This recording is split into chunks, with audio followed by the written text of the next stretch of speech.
All right, check.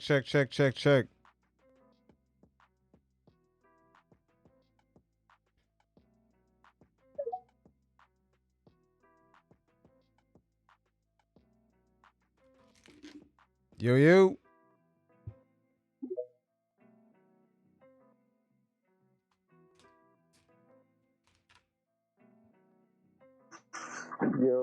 Yo, What's good? how we doing, buddy? Chilling. Yo, crazy day in the NBA, right? I mean, yeah, but it's like I don't see us doing anything, man. And it's like that's the shit that gets me. Yeah, but it's like all the moves that were made. I can't really say teams was. I really can't say those are championship moves though. CP3 and Golden State. Nah, I mean, yo, CP going to the Warriors is like that shit's mind-boggling to be honest. But I, I don't know, man. Like the way the player market's going right now, I actually appreciate it because that means it should be easier for us to get a Zach LaVine. But like realistically, especially after last year with the whole Spider thing, like I strongly doubt we get LaVine. Like I strongly doubt we get anybody of like actual substance. To be real with you.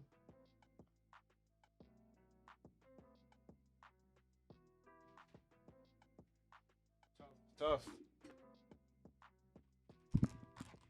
One thing I could tell you, the reason why, like one of the reasons why some of these trades are happening, like the CP3 trade, is because the league is changing. There's new rules coming in. You know what I'm saying? There's new rules coming in 2000, I think 24. So trades like the CP3 trade means that the Warriors are trying to kind of save their ass from being over the cap because there's bigger penalties when you go over the cap now. The league can actually freeze your future draft picks if you're over the cap 3 years in a row. I think over 17 mil over the cap. So the league is definitely changing. That's why they made that trade. They're preparing for that. Well, yeah. So like it kind of I guess incentivizes teams to actually rebuild. I guess like that's the only way I can really see it. You get what I'm saying? Obviously, you get cap relief, and that's good for everybody, team wise. But it's also good to maybe build some organizations up because who's usually on like expiring deals and like garbage contracts for big money, right? Like guys who ended up not panning out or not working out. So it's like sometimes those fans follow those players. You get what I'm saying? So like that, it's a win-win for everybody, right? Especially the players, like to me, because now you can basically sign a contract next year, and then in 2-3 years, like say you just want out and you're just a lot of money, like somebody's gonna take you. So like you'll be able to be moved better. I mean, So not necessarily. I think what the league is trying to do, they're trying to sort of kind of be like the NFL. You know how NFL is like every year, like there's multiple teams that could possibly win the championship. They sort of set it up for after 2024. Now I think starting 2024 summer, they're making it hard if you're trying to be one of these teams that like kind of trying to build a super team. Because I'm telling you, this is gonna even affect our squad. Teams like the Knicks, the Warriors, the Lakers, teams that are cash rich, it's gonna be harder for them to acquire like sort of like a super team. They're gonna have to build certain players within because what they do now is that they're gonna start punishing you like years ahead. So you know how teams like, let's say us, the Knicks are actually rebuilding now. They're trying to get to that championship phase. So we got draft picks to trade, right? So what they do starting next season is that if you're over the cap, every year that you're over the cap, they sort of freeze that future first round pick that you have, and they don't allow you to trade it no more. So you start to become like sort of handicapped. So let's say the Knicks are trying to move somebody around. Let's say they try to move Julius around, and they've been over the cap 2 years in a row. They're gonna keep freezing the Knicks' future first round picks. I think a couple years down the line, they freeze it until you get out of the cap. Like it's weird. It's a brand new concept. It's a brand new thing that they're doing. But I see the Warriors. They've quickly reacted, to what's coming up. They've quickly reacted on it. They got rid of Jordan Poole fast. See, but like that move kind of makes sense, right? Chris Paul with the whole squad of shooters, right? Back in the state of Cali, like it makes sense. I don't think it does. I think it makes sense money wise. So their future first round picks don't get frozen. Because See, but that's the other thing. Like, I personally don't think the Knicks are gonna rebuild at all, bro. Like, we're sort of we're not in rebuild mode. We're waiting for that next step to go up to the next phase, which is like Eastern Conference Finals, consistently getting into the NBA Finals. see, but We're waiting to get to that next step. Even that, bro. Like, nah, dog. Like, this team played itself. Plus, I will say injury played a part in it too. But this team played itself out of the finals, 100%, bro. Because to be honest, Miami played our game better than us. That's how they advanced. You get what I'm saying? Like, they were on the boards, they were out rebounding, they were making hustle plays, and they were making shots. They were dropping shots. They were but the only thing I'm saying is that I'm not necessarily focusing on our style of play. I'm just talking about the way that we have to rebuild the way we have to kind of build up going forward with the new rules. We have to be conscious of where we are in the cap, because they're starting to limit teams that go over $17 million over the cap. I think the Knicks are going to be very close to it starting, I think, this summer or next summer. So they're going to start freezing your picks, your first round picks. And if you stay over the cap, I think what they do is that they automatically make your first round pick at the end of the first round. They're doing some new shit, I'm telling you. You should look it up. They're doing that's true. You're right. I've been looking at that closely. Yeah, like they're trying to take away that monopoly teams be having, like just paying dudes tons of fucking money and just keeping these squads together for long periods of time because of the money they're giving away. They feel like they're paying these dudes too much. I don't think it's that. I think the league wants parity like the NFL. Like every single season, there's like 6, 7, 8, 10 teams that could possibly go to a Super Bowl. So the NBA is kind of structuring their league to be very similar, especially with the Nuggets, in the finals this year. That was a very highly rated finals. A lot of people watched that. So I think the league is doing some parity shit. So all these rule changes do affect the Knicks going forward on how they build this team around RJ, Brunson, and Randle. It does affect us. You know what though? I'm gonna say this though. I've been watching the Knicks for over 45 years. I've been through the highs and lows, through the Jordan eras, and all of this and that. And what I've seen these past 3 years, I really think it was a great move to get Jalen Brunson. Julius Randle is good, but he's not great. Okay, I don't think he's the answer if you're looking to go forward. Too inconsistent, especially when it comes to the playoffs. It's just more important than what you do in the regular season, where your level of play has to get to another level. He doesn't show that. Yeah, but we also kind of got to give him a little grace though. We got to give him a little grace on that ankle. I think we need more shooting. I don't know if it's always about going to get the superstar name that's out there. It's not always a good thing just because a guy has a name out there and he's the guy to go get. That doesn't necessarily mean he's going to fit in what we're trying to do. Yep. So if you're looking at trade-offs, like they've been heavily talking about Paul George. I don't think him and Randle could coexist on the same team. That's a problem waiting to happen. If they were to pull that trigger to get Paul George, I'm on the fence about that trade. I think it could work, but I think it just all depends on what you do with Randle. That's what this boils down to. Anything we do right now, anybody we go get, it all depends on what we do with Julius Randle. Whether he's on the team, if he's on the team, he got to coexist. He can't come with his head bullshit. He gets his attitudes and his tantrums and shit. Now, hold up. I got to play devil's advocate on that. The reason he has his tantrums, right, is because of the fact that it was all on him. He's Nah, asphalt. that's not why. That's not why. No, but it no, kind it's of not. is. No, If it's you not. watch it, I if you watched watch him. Listen, bro, I haven't been to the games. Listen to bro. No, that's not why. When his offensive game he's is the not most clicking. consistent. He's the most consistent one on the team, though. That's why when you say he's Listen what I'm trying inconsistent, to explain to you. I've seen this in the regular season. I've seen this in the playoffs. When his offensive game is not clicking, he he's falls the upset. fuck up. He's upset. He But hold on, crumbles. not only just He that, crumbles. he crumbles, but he falls apart completely. He's a Yeah, fucking total and meltdown. he causes turnovers because he's trying to do too much to somehow He's a get himself in the complete game. meltdown. He complete Yeah. meltdown. Right. And You we cannot can't do that. exactly. have You that. cannot listen. That's what I'm saying.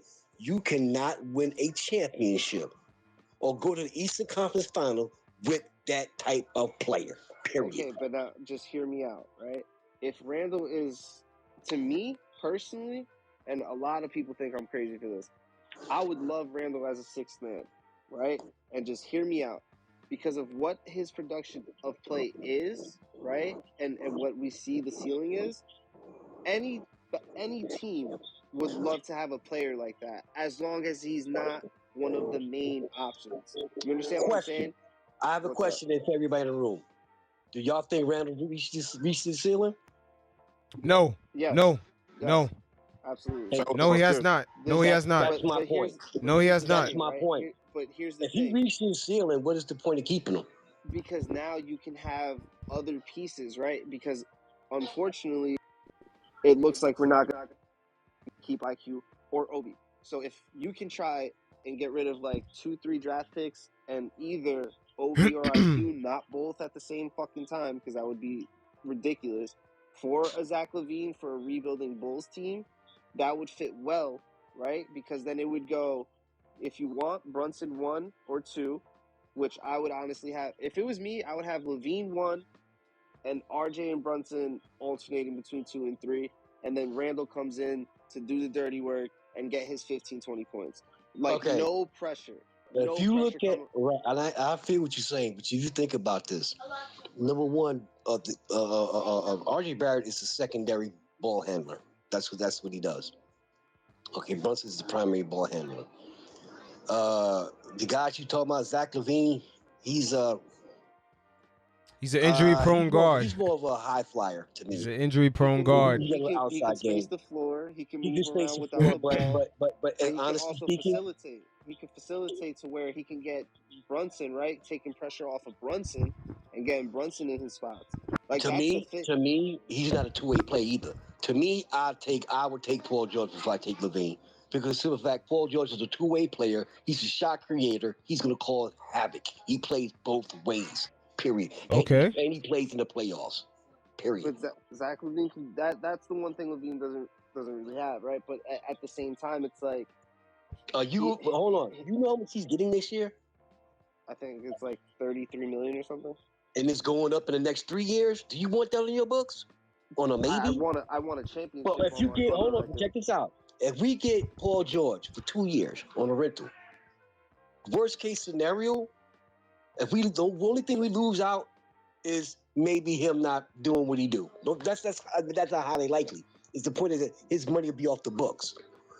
We're trying to get money off the books for the next couple of years. We can't take on a 50, 34, 30, 35, 40, $50 million contracts going up every year. We can't afford to do that. It makes no money sense whatsoever. Yo, y'all hear me? Hell no. Yeah, I hear you. All right, bet. But it's like, here's the thing, right? Evan Fournier and Rose cannot be on this team. You got what I'm saying? Nah, Rose is not going to be there. He's gone. No, I understand that they're gone, but there's a strong possibility that Rose stays. Right? There's a strong possibility that happens. Wait, what makes you think that? What makes me think that? Yeah. I mean, the New York Knicks tweet, like, that kind of threw me off a little bit, because, like, the innuendos is kind of sick. Like, he's not staying. We're gonna use this money to re-sign Josh Hart. I didn't look. Josh Hart is a great player, bro. Hustler. It is what it is. I don't think we should have traded the first round pick if you wanted to get him, you should have just straight up swapped him for Cam. But to be honest, I don't think Cam got a fair like going here, bro. The same way, but kind of different because Obi's is more like sinister, right? And the whole IQ shit, like the whole thing, right, is that the kids did not really get a chance to really get the keys, right? It was always about building their value, which I understand, but it's like you're building their value to get what exactly?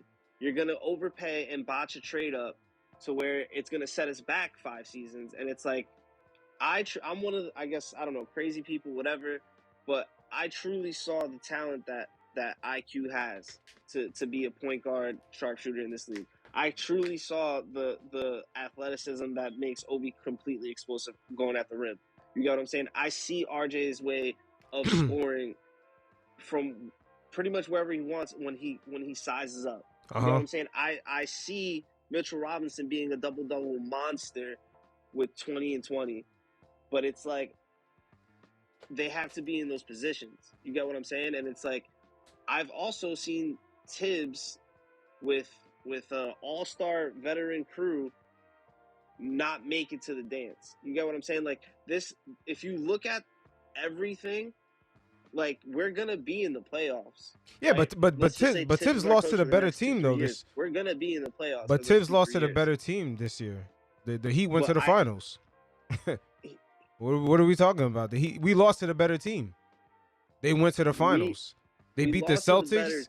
Because of coaching, not because of players, bro. Yeah, but at the end of the day, you got to give it up to them. They beat the Bucks, bro. They didn't hit no shot. Yeah, 100%. No, 100%. They didn't make, like, bro.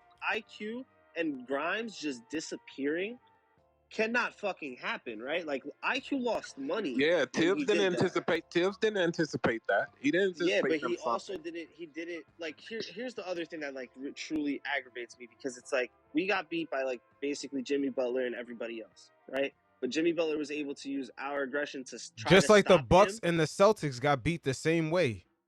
Exactly. They got beat. But I know, but don't act like don't act like we're bums. Don't act like we're some bums now. Don't act like we're some bums. We lost to a very good opponent. They beat the Bucks and the Celtics. So let's not act like the Heat are some bums. They played their ass off. They did what they did. But you know what? But you know what's crazy about that? And everything you've been saying has some validity to it. But I don't think you're looking at this as a whole. Because if you want to break down each player in their minutes and what they brought to the floor in their time of their minutes. Obi Toppin, his situation is time with Julius Randle. He has to share time with Julius Randle. He doesn't want that. He wants to play. And I get that. Okay, you got to remember that. Kids got to deal with that kind of bullshit. Okay?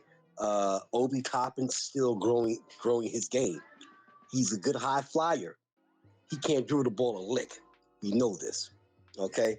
So you got to look at the difference who you going to play more between him and Julius Randle. You can play Julius Randle more because he can bring more to the offensive skill offensive player than Obi Toppin is.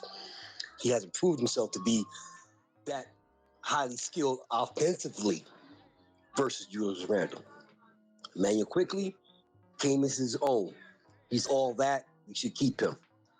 Josh Hart, he's a ball player, high basketball IQ, great defensive player, picks his spots. You need players like that. You keep him. Mm-hmm. Okay, Grimes is the same way, but Grimes needs to take more shots. I would like to see him take more shots. Mitchell Robinson, I like his game and everything, but the problem with Mitchell Robinson is this: the type of player that we have, he doesn't spread the floor. He clogs the middle up. That's the problem we have. He has no post game. No post game. Exactly. Mitch's next step up in his development is becoming like that post player. During that series against the Heat, the Knicks had a lot of mismatches. You saw how Jokic took advantage of all that because he has a post game. Mitch, he has so many mismatches, couldn't take no advantage, man. He was like he was almost like a non-factor. Even though he's 7'1", he was up against guys like Caleb Martin. He was down low against their shooting guard at times, Gabe Vincent, and couldn't take advantage at all. That shit was blow minds. That's why I said, if anybody we're thinking about moving, believe it or not, it should be him. because we got to spread the No, floor. no, wait, You got too many guys that can go to the basket and get their own shot. Remember You understand what I'm remember saying? what we talked about I earlier. get the defense, I get the rebound, I hear that shit. No, well, But but remember what what we talked about earlier. No, The league is man. switching up. You can't just 100%, get but rid like of guys no more. time, he's not used in that role. He don't have that kind of skill set, bro. Listen to him. No, he doesn't. No, he doesn't. No, he doesn't. Listen, man, I don't watch the kids in the games in the league. His footwork on the offensive side of the ball, getting the post, it's not there. Bro, stop it. I'm not disagreeing with you. What I'm saying is you can't change that. But he's not You put ask in your those question. positions. What's up? If you got guys that need to space, this is all about spacing. Yes. Okay. Now, when you got guys that has bad footwork, that doesn't bring anything that is a threat in the inside paint, you can't. With the guys that you have, such as the Jalen Brunson, such as R.J. Barrett, such as everybody that's around. I'm not gonna say he's not a threat in the paint, man, because at his size, he's not offensively. Hold on. Hold on, bro? Do you watch the games? Yeah, I watch the games a lot. Okay. Bro, trust How me. many times? Everybody in this room is Knick fans to tell you this. When he's on the floor, right? The offense doesn't flow as easy as it does. When Hardenstein is on the floor, the offense does. You know why? Because he's a offensive threat. Because he passes more. He passes the ball, but is he just there stuck setting picks and then fucking slogging off to the next cover. He's a better scorer. He got better footwork. Exactly. And not only is that, when Mitchell Robinson's on the floor, teams double team RJ, they double team Brunson, they double team Randle because of him was on the floor. Which, if you do that, it should be open to like, all right, Mitch, go and be physical at the rim. Like I hear you, brother. Like I'm not trying. But Mitchell Robinson can't do that. He can't do that. But this is what I'm saying. I need him to do that because if not, like he is $1 million, the one that has to leave. You need $1 million. I need $5. Look, hold on. I think it was the game against. I forgot what game it was where he went like 15 and 12. Like that game, he was for a lot. You want prime Dwight Howard? Yeah, you asking him to turn. It's not. You can't listen to me. He is capable of doing it. No, he's not. He needs to have the game. No, he's not, bro. Get out of basketball 2K fantasy land, bro. That ain't happening. It's not in his DNA. Mitchell Robinson is capable of being prime Dwight Howard. No, he's capable of giving you 15 and 12. Like that's prime Dwight Howard. He's been how long? He's been in the league? 4 years. 4 years, right? Don't you think that she would have been coming close to happening by now? Coming close, not even coming close, or looking at that upswing. But that's the other thing. When you have a Taj there, but taking some reps from you while you're injured, because that's a major this sounds issue. like to me, man. This sounds like you're making excuses for the cat, man. No, man, bro. Listen, you can't call an orange an apple or orange, bro. That's not what I'm saying. It's just but that's what you're trying to say. You say no, bro. I'm traumatized, right? I'm traumatized with the Tim Hardaway Juniors. I'm traumatized with the Jamal Crawfords. I'm somewhat trying to wrap my head. With Jamal Crawford. Jamal Crawford's a legend, bro. What are you saying? And why couldn't he be further in our organization?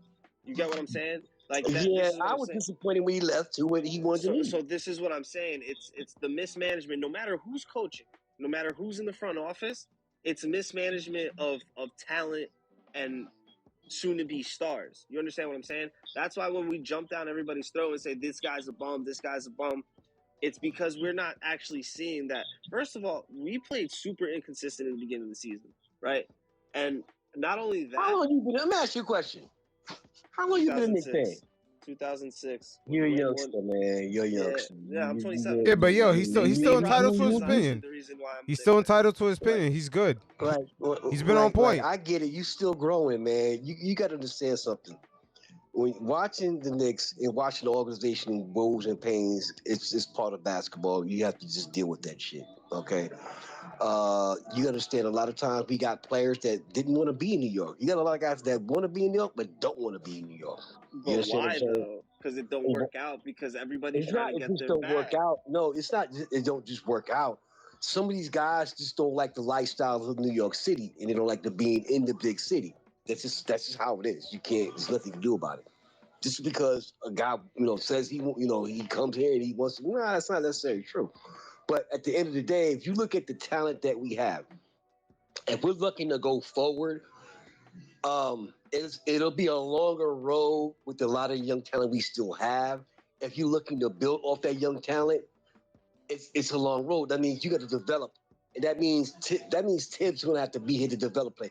Tibbs is at his age and his point in his career. He's not trying to develop young players like that anymore.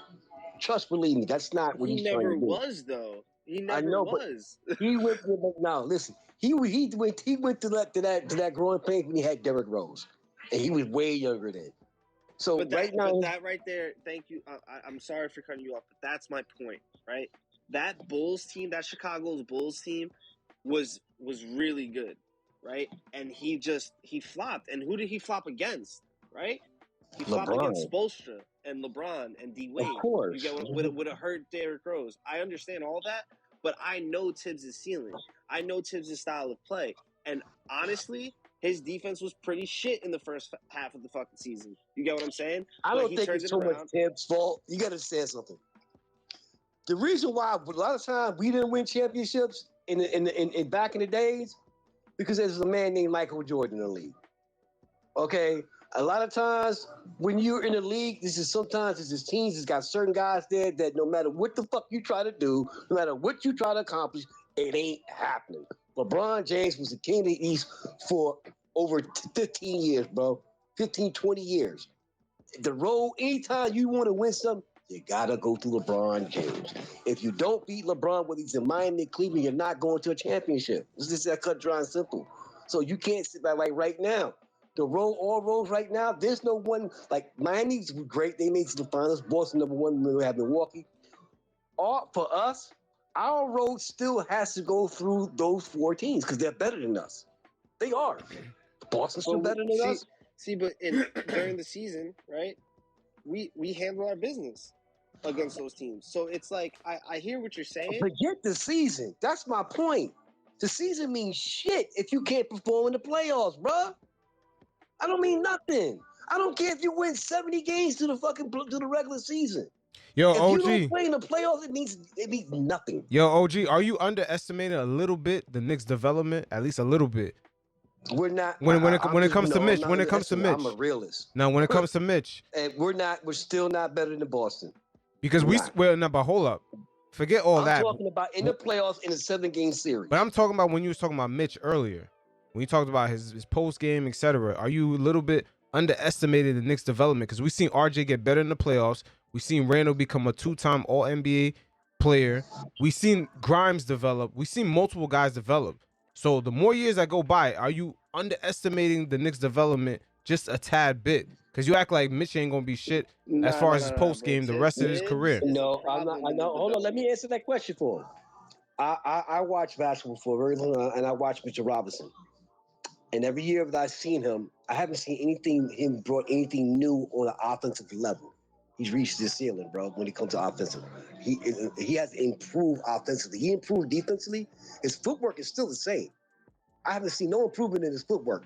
So yes, I'm like that when it comes to when it comes to players, because he hasn't developed that complete. He doesn't have a 15-foot jump shot, bro. You understand what I'm saying? He don't need that. He don't need that. He just need post up game. You gotta look at this, man. It is what it is. He don't need a jump shot. He just need a post up game. Bruh, at that position right now, you gotta listen. At that position right now.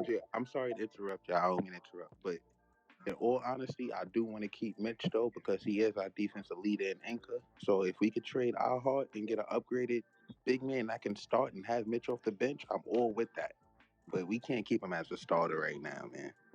No, we can't. He's not the answer because he's not an offense. He's an offensive liability, man. Everybody you think this is what I'm trying to explain to you.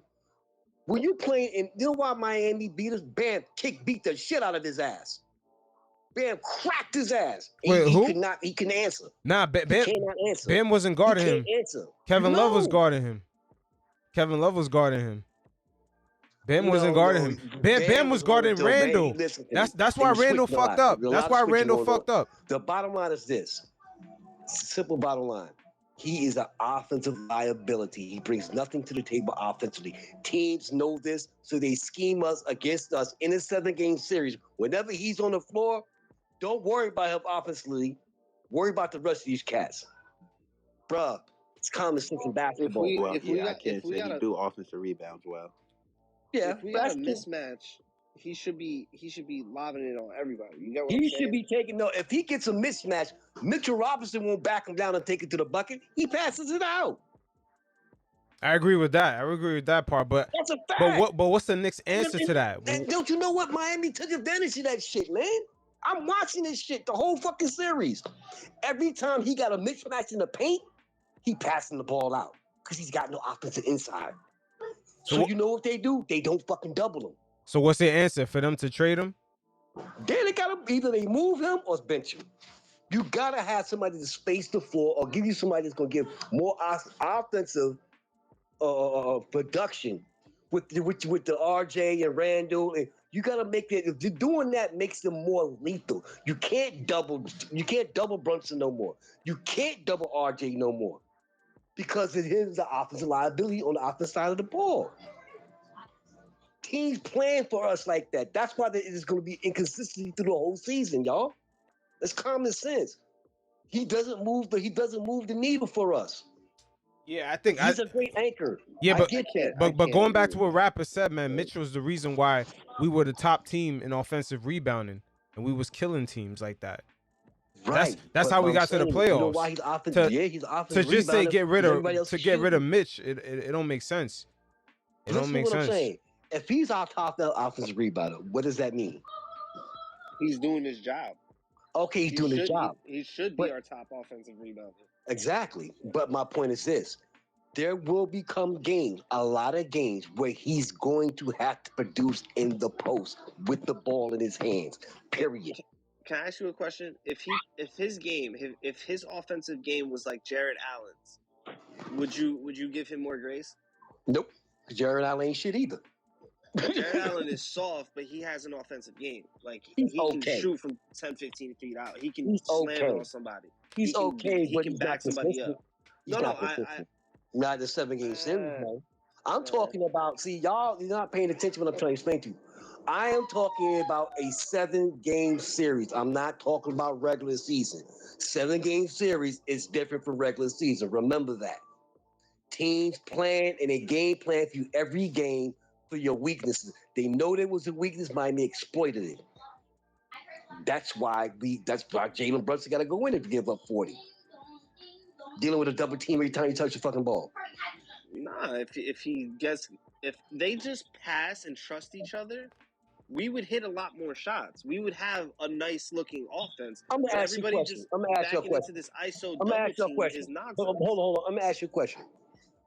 If we had a player that was like a Bam versus a Mitchell, how much further do you think we go?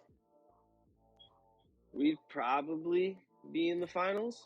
And you just solved my case, bro. No, my point. Wait, hold on. Say the question again. Say the question again. Quick, right? Look at where we got now. I don't get what he just said. Now, but plagued by injury, and then deciding that Jimmy Butler is God, right? So obviously, hindsight's 20/20. So looking at it now, had we not done that, would we have come out and won that series? Maybe. No, right? No. Even if we get past Miami, we're not getting past Boston because we're not. See, I disagree. Yeah, I disagree with that part. Boston had the same issues we had. They had no 3-point shooters. In a 7-game series, man, what are you watching, man? I watched Boston choke 2 years in a row. So I'm just saying, if anybody out of the East could have done it should have and could have been us, but it wasn't. And I understand Let's say this. When we play Milwaukee, if we had to play Milwaukee, let's say we didn't play Miami, we had to play Milwaukee. Let's say we get smoked. That's a bad matchup for us. That's a bad matchup. They shut us down. They're more physical. They rebound. They shoot more like that.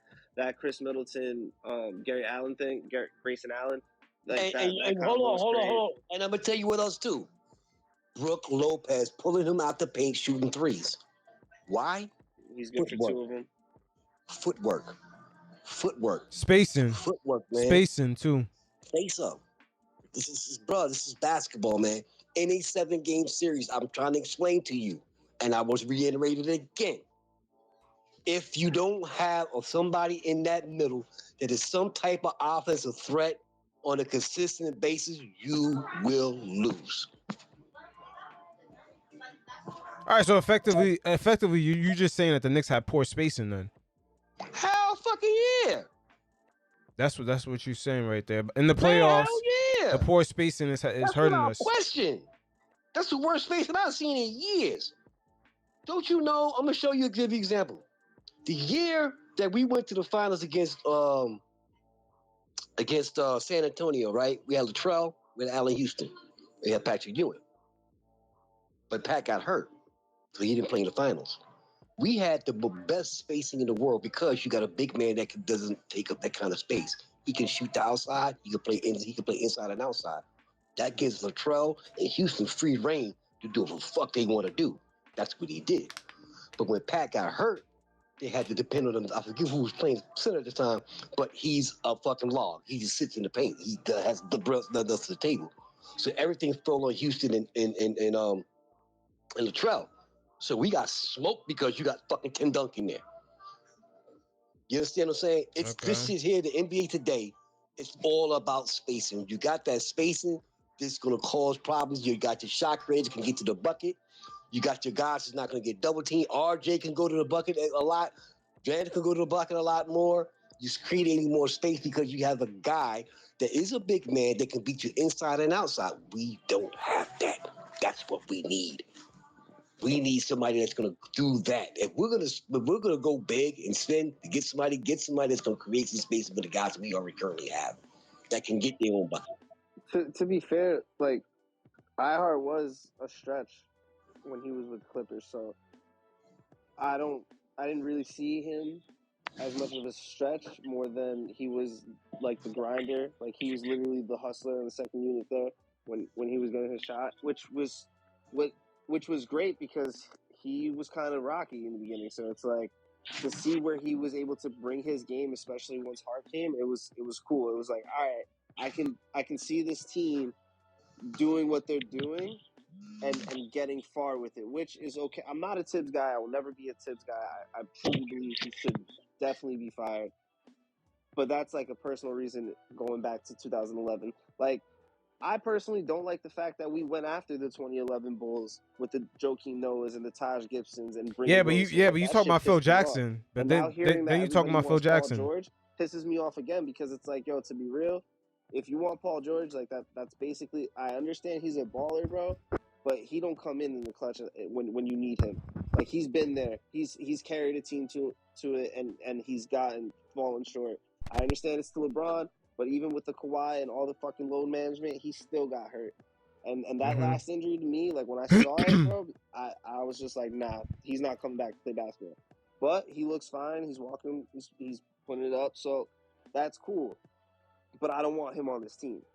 Like I spent way too much time growing a strong dislike for him to be like, yeah, Paul, just come here, take $30 million, and hey, IQ, fuck off. Have a great rest of your career. Hey, Obi, you know what? I know I drafted you number 8, but fuck your career too. Go to Indiana. Like, shit like that bothers me because it makes no sense. If you weren't going to pay these guys, if you weren't going to try to actually see what you can build with these guys, what was the point?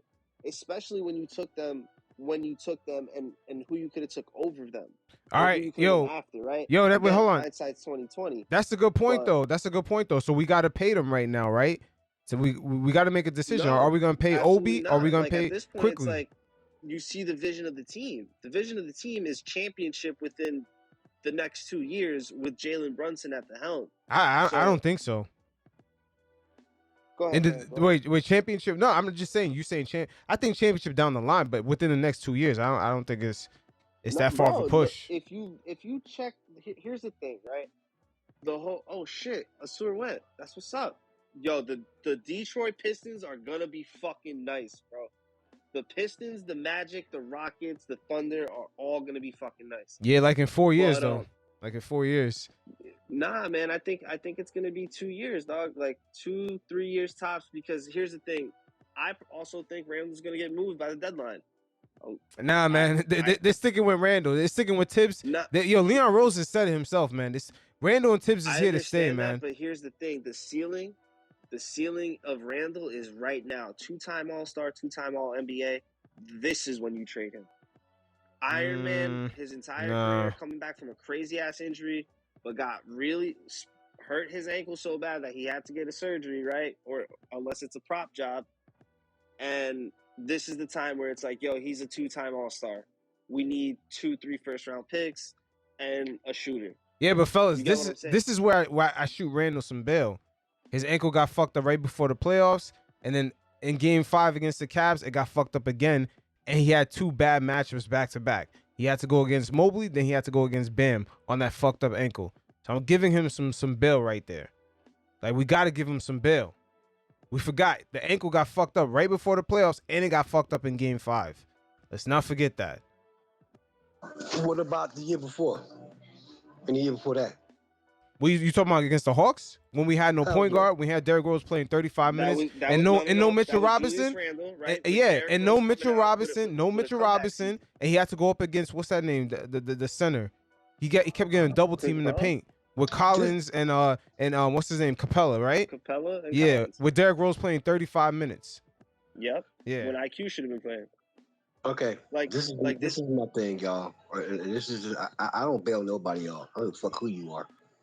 We not bailing him out. We just saying what it is. I'm not giving him a pass on that That's shit exactly either. what it is, though. No, hold on. This is what I try to explain to everybody.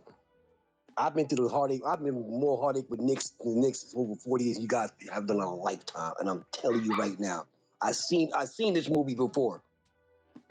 I've seen this movie already.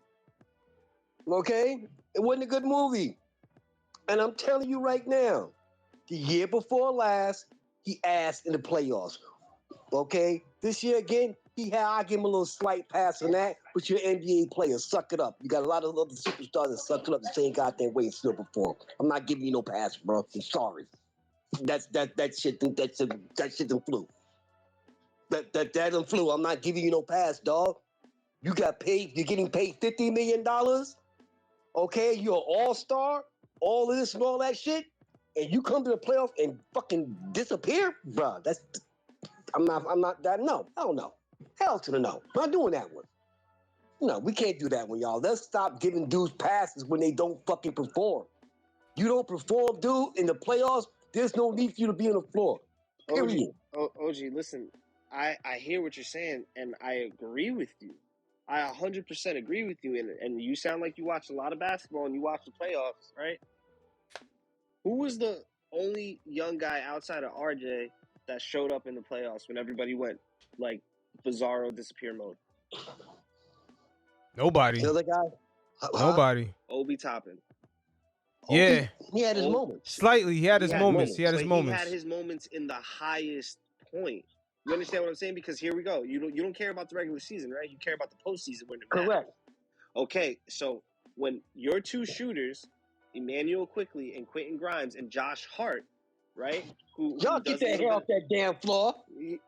Josh Hart, who does a little bit of everything, right? Right there. Was not able to come up with any offense, but who was? As soon as you put him in, some fresh legs, a guy who's been sent to the corner and the end of the bench came in and was able to give you 18, 5, and 3. Yeah, but able to give you 20, 10, and 3.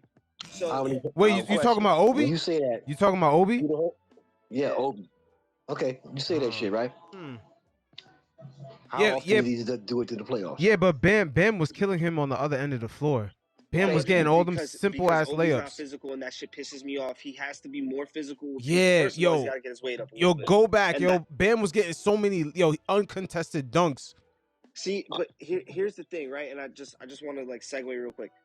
This is why I didn't kill Julius Randle, because we all see what Julius Randle is, right? Just from like an athlete standpoint, the dude is in the top shape of his life, right?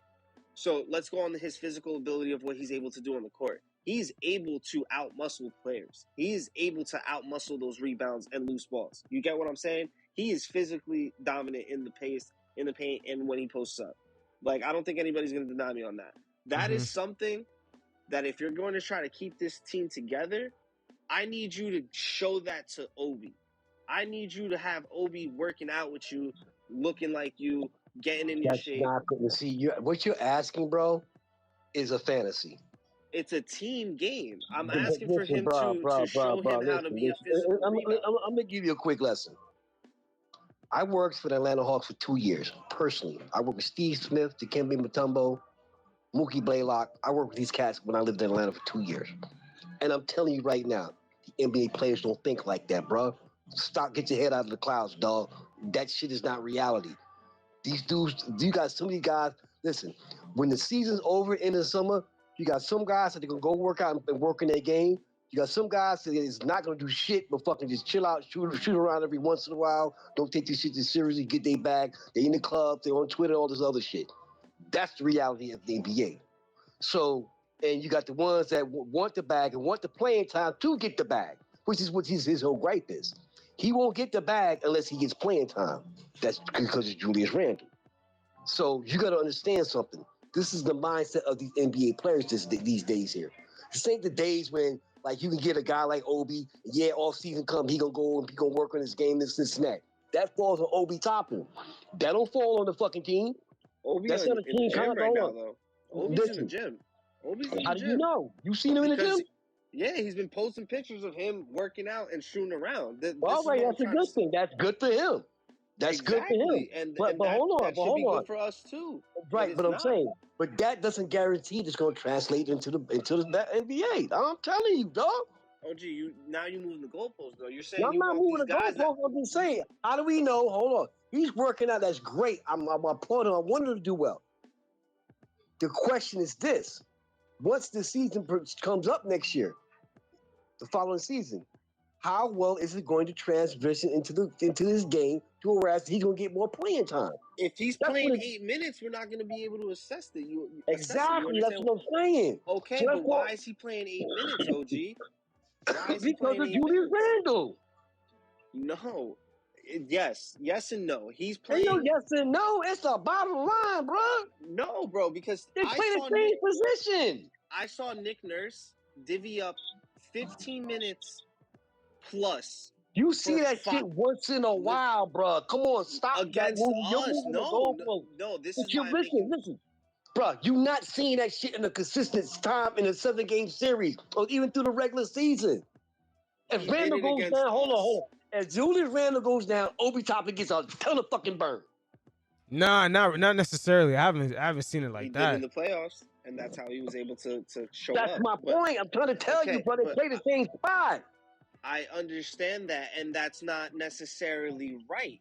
Why don't you try putting Obi as small forward and RJ as a fucking shooting guard and put Immanuel Quickley as your point guard? And if it was a split, we all be fucking high. Exactly. And all I'm trying to say is... That's my point. So we got to stop. Us as Knicks fans, and I'm telling you right now, we have to stop trying to coach the team like we want the coach to coach, because that shit doesn't necessarily mean because you saying that might work, it might not work. Nah, Raid. It didn't work. It didn't work, Raid. Do the same thing but he's not Raid. It did not work in the Heat series, man. I seen Tiz play that lineup. They all camped out the 3-point line.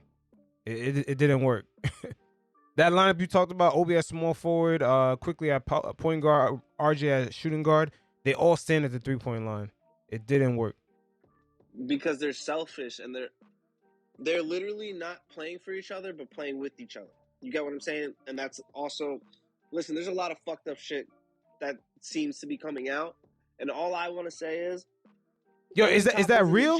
Is that real or fake? And Immanuel Quickley is at some fucking fashion show. Yeah, but hold up. Is that audio of Obi Toppin real or fake? It seemed kind of suspect to me. No. See, I don't go off of like everything that's going on Twitter. I go off of reading in between the lines and understanding that Obi actually did show for the first time discontent and he wants to be traded. You get what I'm saying? So that being said, since he wants to be traded, I have to look at that recording and be like, okay, it could be true, but I don't believe it. It makes sense that it comes out now because now there's some drama. Obi requested a trade. Obi says he doesn't want to play. Wait. Hold on. When did Obi say that? Obi said it out of his mouth? Yeah. Obi does not want to be a Knick. Wait. That's why the whole recording shit came out. I don't know about that, man. The drama. No, I can understand Obi wanting a bigger role and wanting a better understanding of what his minutes are going to be going forward. But I have not seen where Obi said out of his mouth requested a trade. Nah, there's a lot of people that saying sources say, but nah, man, none of that makes sense. That sources says is bullshit. I think after the Kawhi Leonard trade to the Clippers, I think we all seen the sources say it's cap. Everybody was capping. Everybody was saying he's going to the Lakers. They had sources that said it, and all of a sudden he ended up in the Clippers. That sources say is just bullshit. There was multiple sources saying Donovan Mitchell was a fucking Knick, and he wasn't. Trust me, I understand that. All I'm saying is, I believe it, right? I believe it because it makes sense. Because this is the time where Obi is supposed to get paid, right? And he's not going to get paid because his quote-unquote value isn't valuable enough.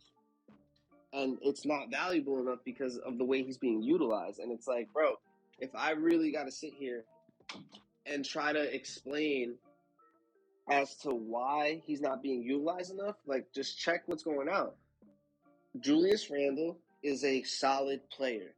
You would love him on your team, anybody. Obi Toppin is a great young athletic player that has a lot of potential if you utilize him correctly. You get what I'm saying? So if you put Randle and Obi on the floor at the same time, there could be some with Mitch. That's a pretty lengthy fucking group right there. That could be physical, but Obi isn't physical. He's more finesse. So it's like you have to give and take with that athleticism, and it's like I understand it, but I need to see more of it. I need to see it when it counts, and I did. I saw it come playoff time. You understand? Yeah, but you've seen it on the offensive end. Half, bro? Yeah, I understand that, but you've seen it in the offensive end. When Obi was on the floor, I seen Bam get a lot of uncontested layups and dunks. Because he's not physical, and that bothers the shit out of me, bro.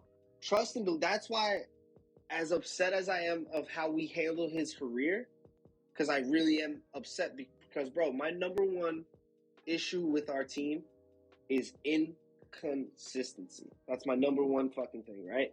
Because RJ can do it, right? And I believe in RJ. He wanted to be a Knick, all that good shit. IQ, his shot is pure, bro. If he just stops getting like, yo, I can make everything like Steph, he's going to be super, super efficient. Grimes can facilitate your entire offense for anybody, bro. He is like a sleeper to me. Like, his shot is cool, but like he just needs to like focus on being more aggressive. No, I agree. I agree with your assessment on our young players right there. All four of those players you just said. But just reeling this back to Obi, I think the Knicks right now, they're kind of a victim of their circumstance. Because let's not forget. Hold on. Let me explain. But let me explain. Remember, we drafted Obi that season after Julius Randle kind of had that bump season, and we had Julius Randle on a 2-year deal with a 1-year player option, and it looked like a 1-year team option, and which it looked like Randle was not going to be part of the Knicks' future, and that's when we drafted Obi. Then the bubble. Then was that the bubble season? The season where there were no fans in the stand. Then all of a sudden Randle started going off. Randle had an All NBA season, and then he solidified his position. Like, so things change. That's what I'm saying. We're kind of a little bit of a victim of our circumstance, because Obi was really that future at that power forward position, but then Randle solidified that position in 2020. So things changed. So unfortunately, Obi Toppin, he might be a victim of that circumstance. Now, just going into this offseason, I don't know what's going to be the move for Obi. Are they going to let him enter restricted free agency next summer, or are they going to give him an extension and just trade him? Like, I don't know. I really don't know what's the move. Bro, they're gonna trade him, right? Because it doesn't. Here's the other thing that a lot of people don't like to recognize about the Josh Hart trade, right? And it's crazy because it's like the writing was on the fucking wall. if you would, and this is why it bothers the shit out of me that we traded Cam, because there's a whole bunch of trickle effects, right? So, boom, you trade Cam and a first-round pick for Josh Hart to Portland, right? Yo, hold on. So Wait, hold on. That first round pick you keep referring to it with Cam, that's 2 second-round picks. That's not going to convert. I remember looking up. I remember looking up that first-round pick. No. What I'm counting Cam as that first-round pick because you gave a first round to get Cam, right? Here's where like. Correct. Yeah, we did. The steps of mismanagement. To get Cam Reddish, we had to give up a first rounder. Right? I think we gave up Utah Jazz's first round pick. We didn't give up our own. We gave up a Utah Jazz first round pick. Okay, but in a league where draft is literally capital, right? To get you that Donovan Mitchell that you wouldn't have had to sit here and say I'm not giving up the front. You get what I'm saying? Trickle effects like that. You think they're so small and they mean nothing, and it's like no, in the long run, 2 years from now, it's gonna change some dynamic of your team because the only reason we're talking about who do we pay, IQ or Obi, or do we trade both, is because of Josh Hart. Josh Hart comes onto this team now. He needs a bag. You get what I'm saying? Going over the threshold, that's not what we're trying to do, right? Especially with these new rules now. So it's like, these are the consequences of just doing things just without understanding. Because bringing Cam here was like, yo, RJ, we know this is your boy. We know you guys have good chemistry. We're going to try to make you feel comfortable and see how this goes. Wait, hold on. Not even a year later. Hold on. I think you're miss kind of seeing the intention. You see, when they bought Cam here, Cam was supposed to do what Josh Hart is doing now. You know what I'm saying? Like this past season, he was supposed to do that. Instead, okay, we took a gamble. We got rid of Kevin Knox, and him being a draft asset. We kind of got rid of him. Attached an extra pick that we got that we didn't really need at all. So we got Cam. We took a chance on Cam. Cam had bigger upside than Kevin Knox, and then To be completely honest with you, bro, we shouldn't even drafted Kevin Knox, but that's a different conversation. Yeah, but that's not Leon Rose's and World Wide West's issue. That's the Steve Mills issue. That's a separate. Remember, they took over for someone that was already a fuck up, and then they fixed it. But this is my point. They took over for a fuck up, right? Who happens to be kind of the reason why our young guys are in the position that they're in, right? And now they're fucking it up. Because now they're trying to build around Brunson. And in building around Brunson, you would pay a first-round pick in Cam Reddish for Josh Hart. You understand? But Chris Paul and Larry Shaman are hold on. Let's correct that. We gave Cam Reddish and 2 second-round picks. That became 2 second-round picks. That is not a first-round pick. It's a first-round pick if it conveyed, but it ended up becoming 2 second-round picks. So yes, that's exactly what happened. I understand that, but like, what round was Cam Reddish drafted in? Say that again? What round was Cam Reddish drafted in? He was, I think, the 10th overall pick. Yes, sir. What round was Kevin Knox drafted in? Same thing, 9th, maybe 9th. I want to say 12th, but no, 9 makes sense. Yeah, he was number 9. I think he was number 9. So I think you're right. It is 9, but that's my point, right? So you drafted, basically, you drafted Knox in the first round instead of Michael Porter Jr. because you were scared about his back, right? Cool, no doubt. Then you completely sell me on that he's the next KD to just be like, I don't like the way. Wait, who's the next KD? Who? Kevin Knox. So then we ship out Kevin Knox to I don't think so with that. It's just like wait, hold on. Let's not make no mistake. How many 8th, 9th, 10th, and going on picks that don't work out? It just didn't work out. It's just another 9th pick that didn't work out. It's not like it's a 3rd overall pick that didn't work out. It's another 9th pick that didn't work out. Remember the year before we traded for Cam, we swapped a bunch of picks around, and we end up getting multiple picks from OKC and Utah. So that's what we attached with Kevin Knox to get Cam. And then when we attach Cam, like, once again, with another pick, that pick was not going to become a first-round pick. It ended up becoming 2 second-round picks. I think you're really kind of misjudging our draft. You act like we give up our own draft assets. We give up extra draft assets that we already had.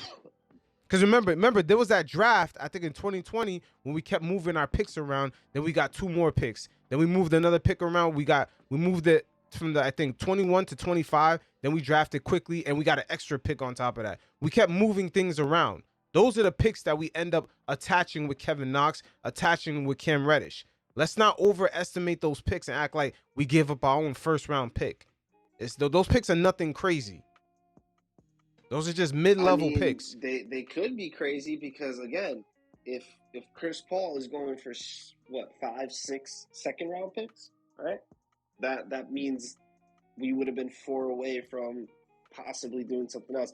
I'm just saying. Yeah, but boy, hold on. But let's look at our position right now, right? We got what? First, we got 4 first-round picks that's our own. We got 4 extra first-round picks that's some of them going to become second-round picks, but we got 4 extra ones, and we got 3 swaps right now.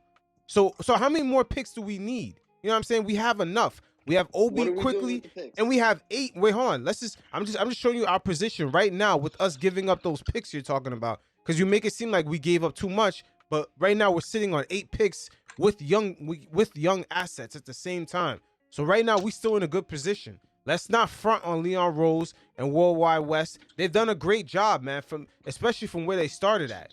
We're sitting in a good position. We got a team that could switch up as far as us building it to being something else, and a team that's good right now. We made the second round of the playoffs. We're not stuck. We're not stuck like the Hawks. We're not stuck like the Cavs. We're not stuck like, what's another team that's stuck right now? The Hawks, Cavs. There's multiple teams that traded for guys. Yeah, the Suns. We're not stuck like them. We're in the playoffs. We're good enough to get in the playoffs, but we have enough assets and young guys to make moves and do other things and build up this team. We're in a very good position. We got to take a step back and appreciate the job that they've done, man. It's okay for Knicks fans to be in a good position. It's okay, man. We in a good spot. Bro, let's respect it. I'm not trying to sound like I hate this team, bro. I love this team. No, nobody's saying that. I think for so long we've been in a state of desperation, but now we don't even recognize when, hey, we're building something here, and we have enough flexibility going forward to continue building on top of it. Okay, so let me just ask you a question. Would you rather a 6'5" wing or a 6'8" wing? 6'8", of course. But what's the point you're trying to make? I'm just trying to understand. Would you rather Bradley Beal or Josh Hart on your team? Of course, honestly, Bradley Beal. Honestly. But what's the cost for that? What's the cost? What's the cost? Because we're about to see for the first time that Bradley Beal could play winning basketball. We have not seen that. We just seen him score points on a shitty team. The price is already out there. What was the price?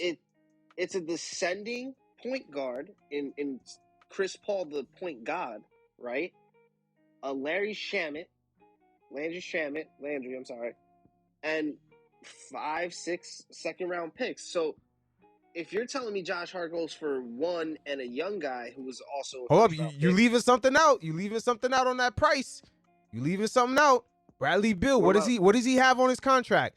No trade clause. Yes, I understand. No trade clause. But all I'm saying he has to choose to go there. All I'm saying is now you look at that. Josh Hart would have been a free agent. But that's not the full price. Let's not cap. That's not the full price. The full part of that price is Bradley Beal saying, "Yo, I want to go over there. I'm okay with it." 100%, and not only that, like the man's dad owns the team, so it's like, bro, what are we really talking about right now? Like this is the Suns taking a page out of Leon's book and saying, "I'm gonna do it too," and nobody's gonna stop me. You get what I'm saying? And nobody did, because now Chris Paul is back in California. Cool. It doesn't matter. Everybody wins, right? But now, not necessarily. We gonna see how it plays out. Players' value, bro, and that's important. No. Wait, let's not make no mistake. That does not tell you Bradley Beal's value. Him having that no trade clause fucked up any situation the Wizards could have had to maximize his trade output.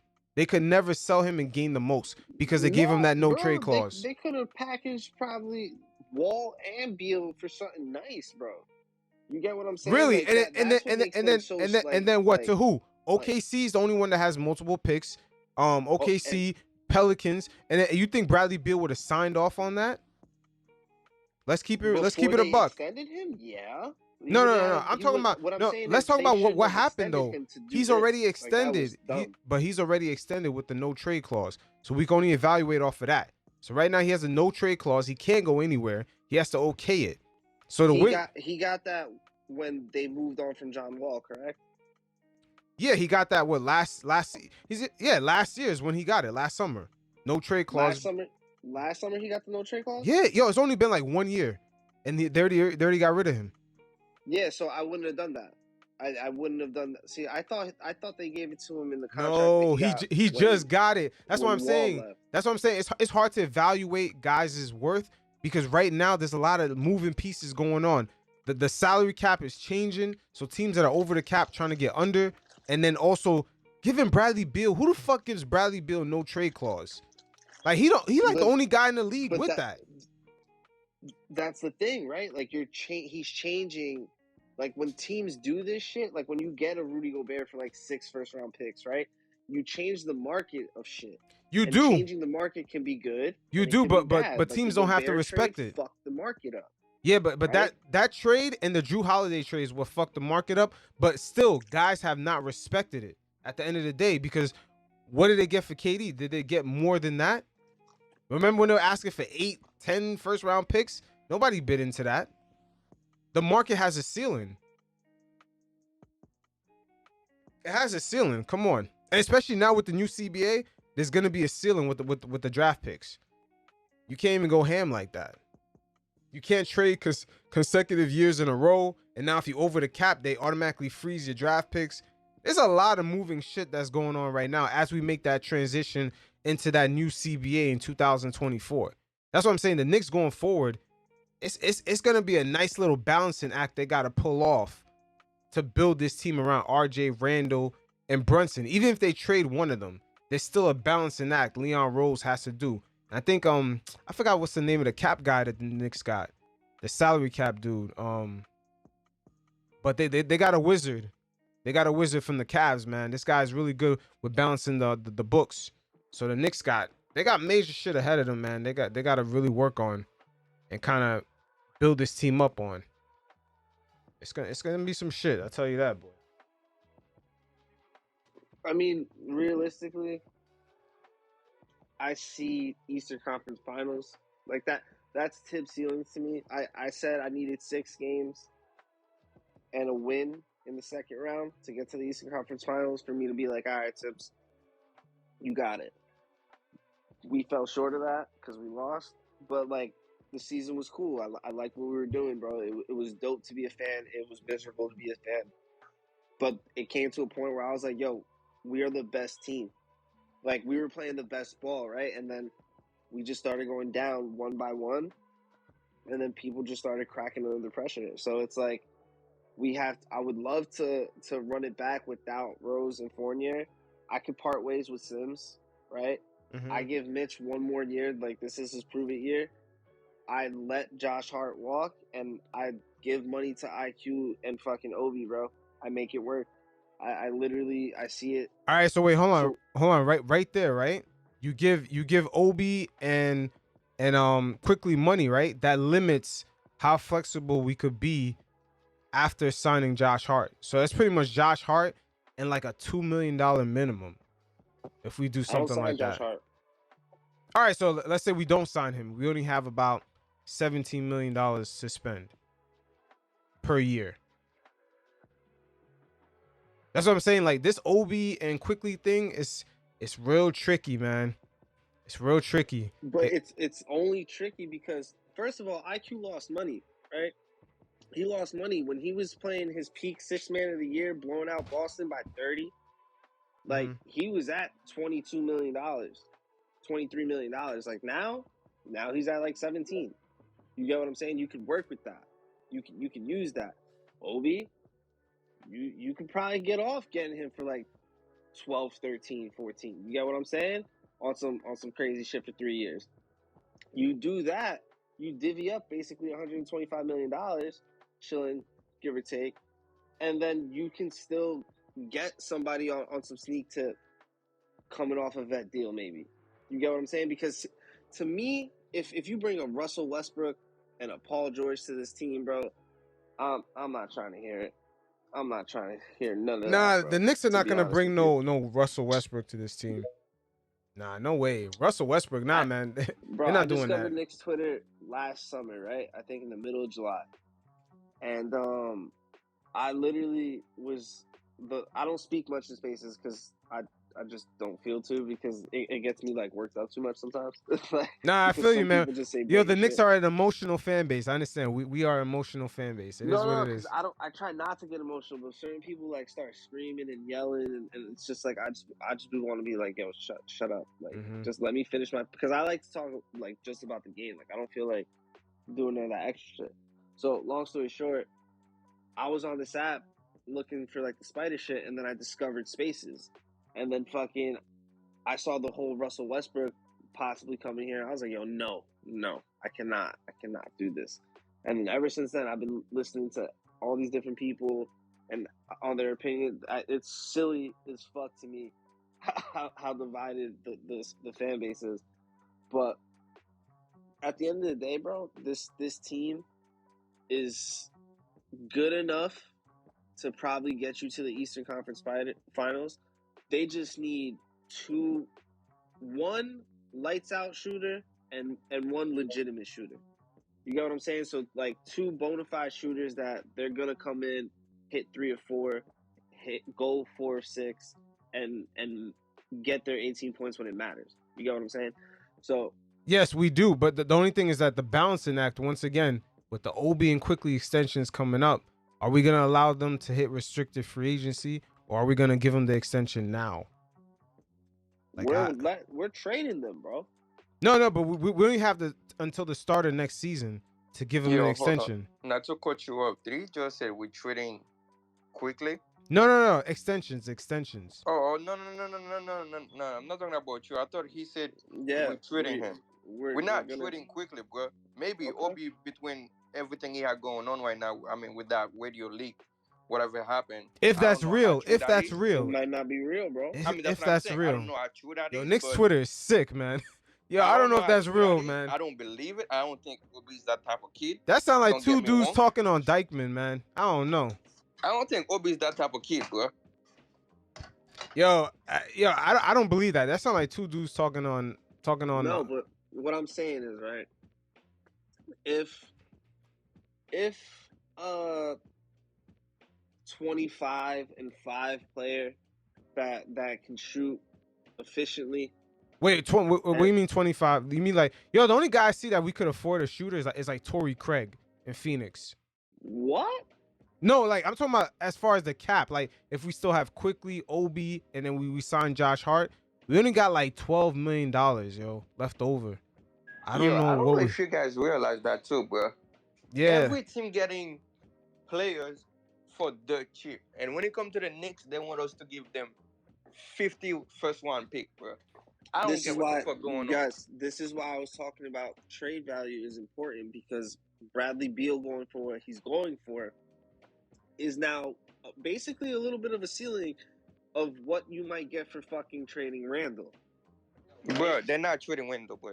I'm gonna I be honest with you. They're not gonna do it, bro. Depending how they go into the season and how things work out, bro, I think they move him by the deadline. Bro, no matter how they go, I'm gonna be honest with you. They're not trading Wendell, bro. Okay. I'm gonna be honest with you, bro. Cause think about it, right? When nobody wanted to come to the Knicks, bro, Wendell was the only player that joined us. He wasn't even a 2-time All-Star, bro. Work his ass off and become a 2-time All-Star, bro. The dude, yes, I know the dude have like tantrum.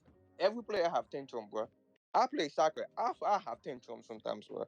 You know what I'm saying? So for Knicks Twitter fan to be like, oh yeah, like, you know, like he can control his anger. Bro, when you're getting fouled and you're not getting called for it, bro, that play a thing on your mind and the ref gonna tell you like, yo, it's because you're too strong, that's why you're not getting those calls. But anybody will get mad. Freaking LeBron, the best, like one of the best players.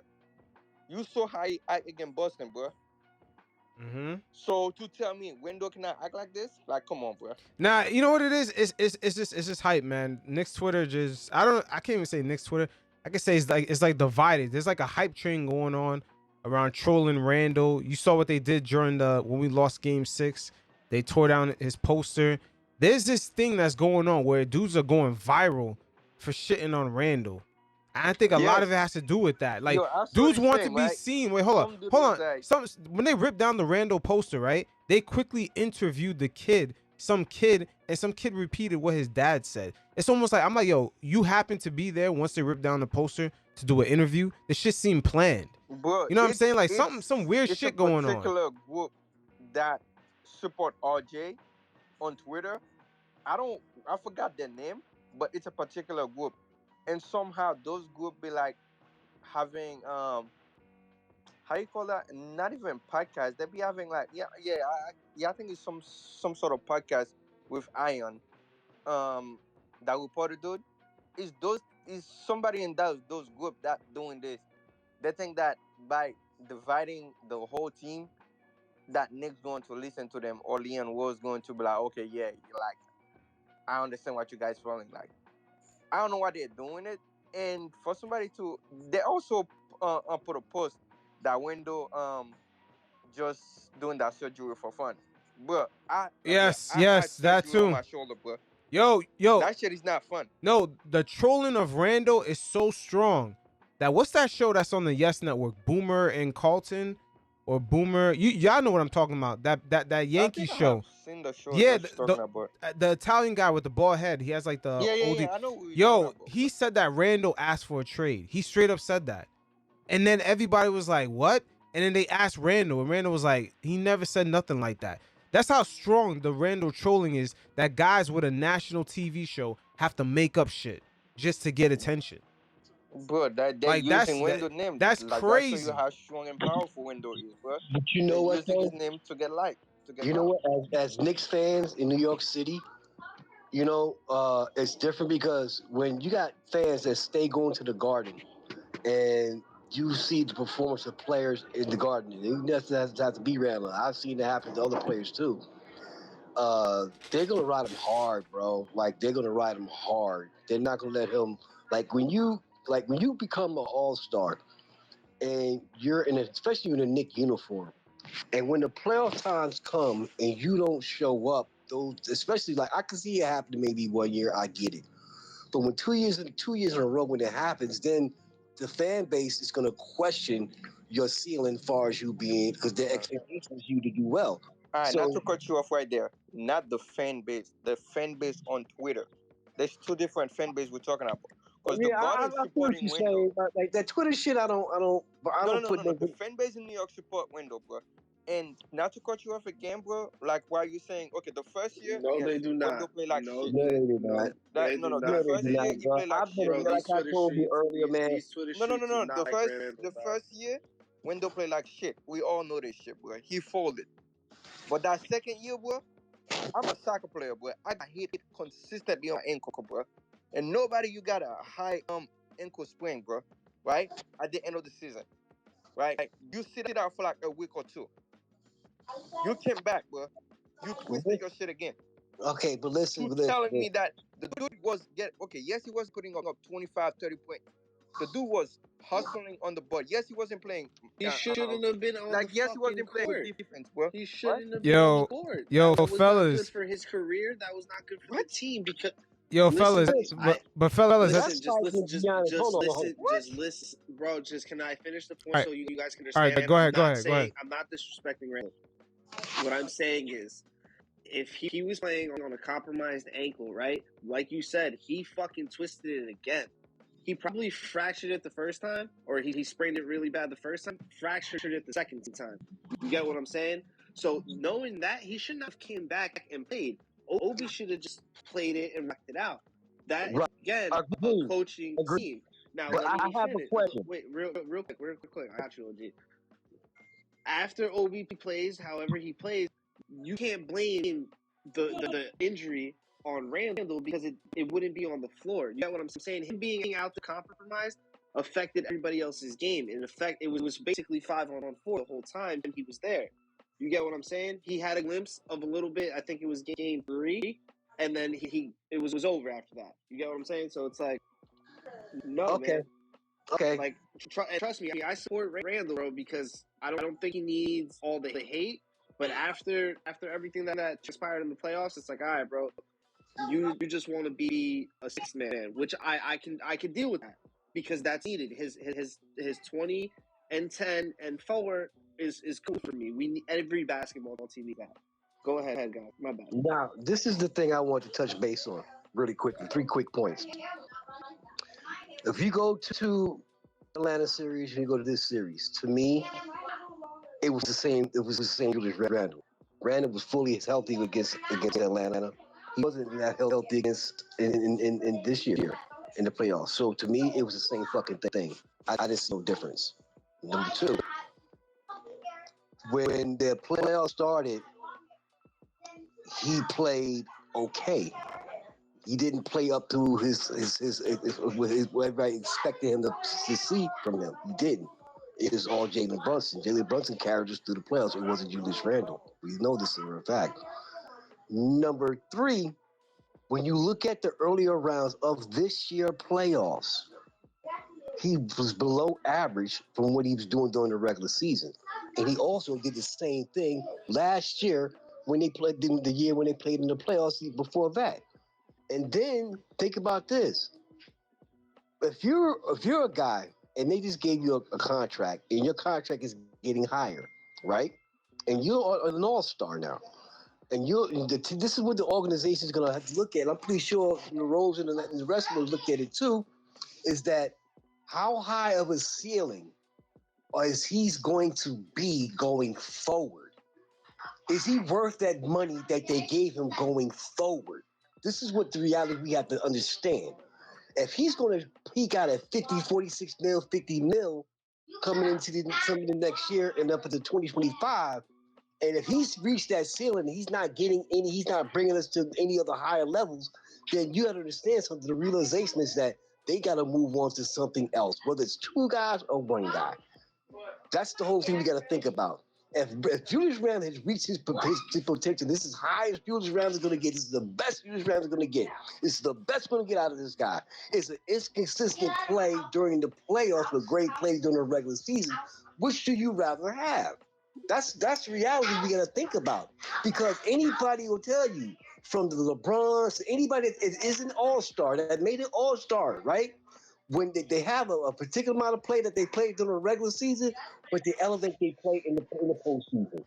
If he's an all-star and he cannot elevate his play in the playoffs, we cannot use him.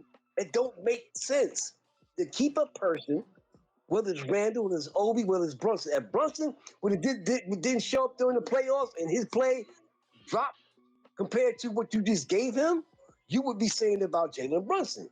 I mean, we just paid this guy all this money, but he has not elevated into the playoffs.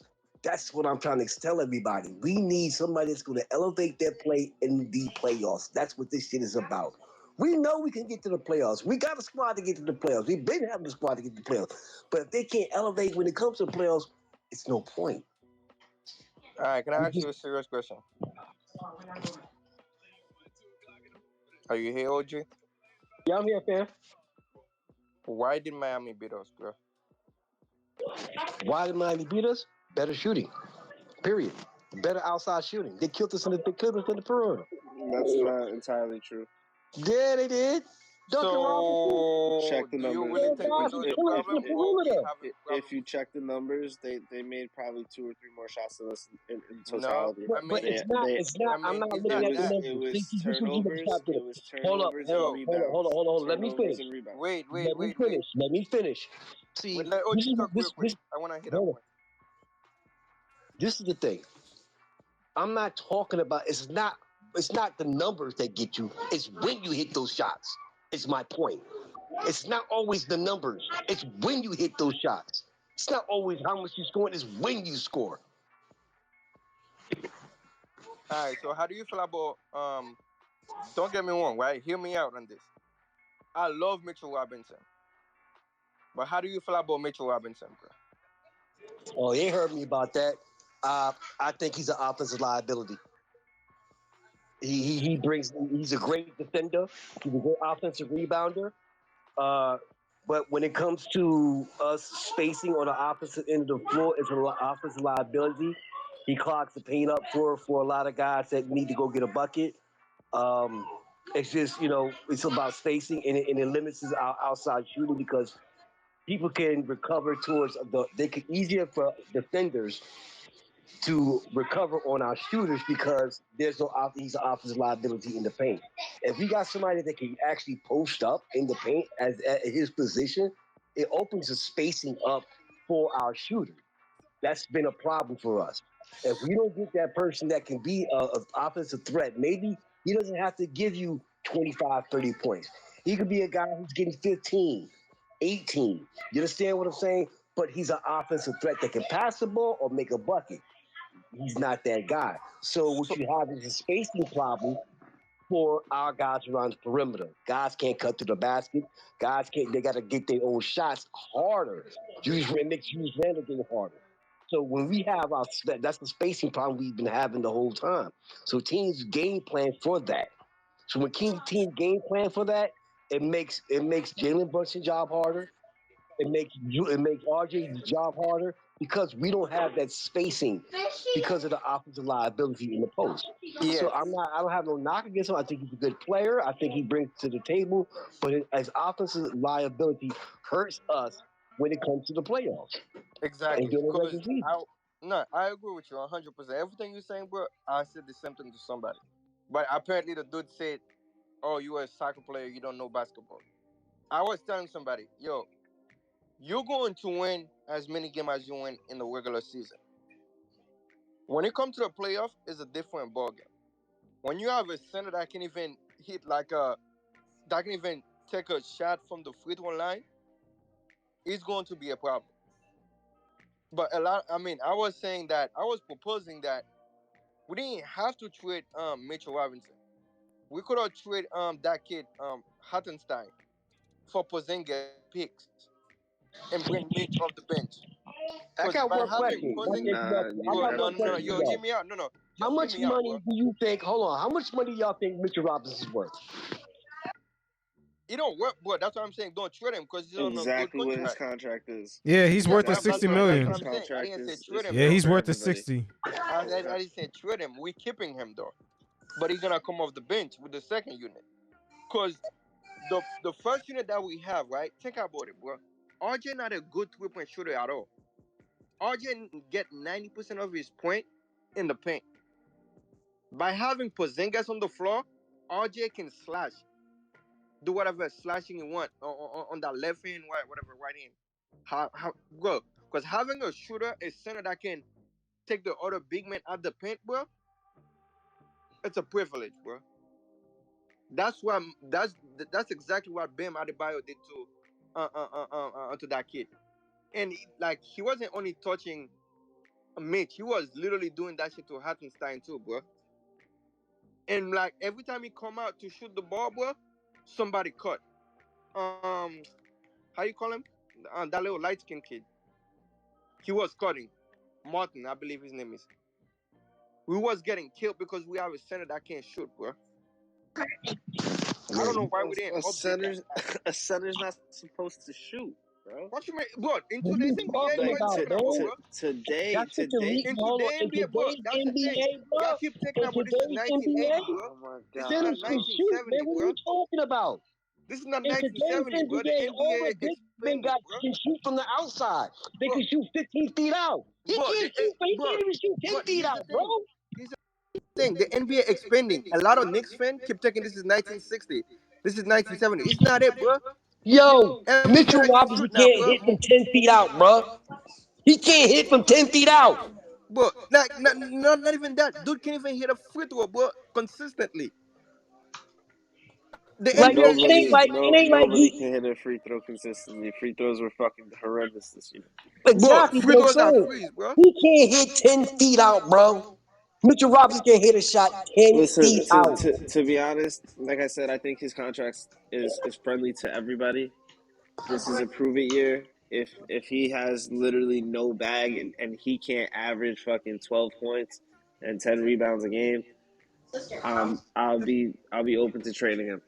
Like Well, this is what I'm saying. Like as much as I give these guys all the love and respect and for their talent, I'm also very critical of them, right? Because if you end up just being a disappointment and a bust, like there's nothing worse than wasted talent. You get what I'm saying? And if you can't do what you're capable of, whether you're hurt, you're not getting your chances on offense, go out and take them, right? I'm tired of seeing Obi in the corner. I would rather him slash the bucket instead of slashing and then passing. Like, take your opportunity. If you have to be selfish at the right times. Play your game. Don't sit there in the corner on a desperation three with 1 second to go on the clock left. Like, they just need I to play feel you. better You're right team about that. basketball. That's true.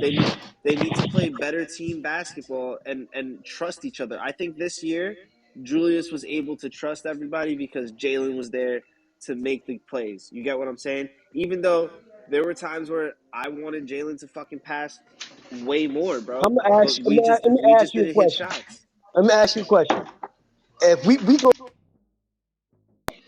let's say we run it back again, and we really don't make that many moves, and we run it back again, basically the same fucking squad, right? Do you think if Julius Randle does the same exact shit again? What are you gonna say then? He better be moved. Like this is what I'm saying. Like you couldn't trade him last year, right? Because of the fact of like it was a bad year, right? The same way like when you extended him, it kind of like blew up in your face until now he does this, right? So now you can literally be like, I have enough film to where like this guy's good, but do I want to deal with the extra tantrums and shit? And can he like he really toned it in a lot, but then towards the end of the season, like you could see he was burnt the fuck out, and What's he good, just. Panknick? Excuse me. Yo, it So was good. that being said, Yo, it it's was good, like chef. he's gotta go if we can't win.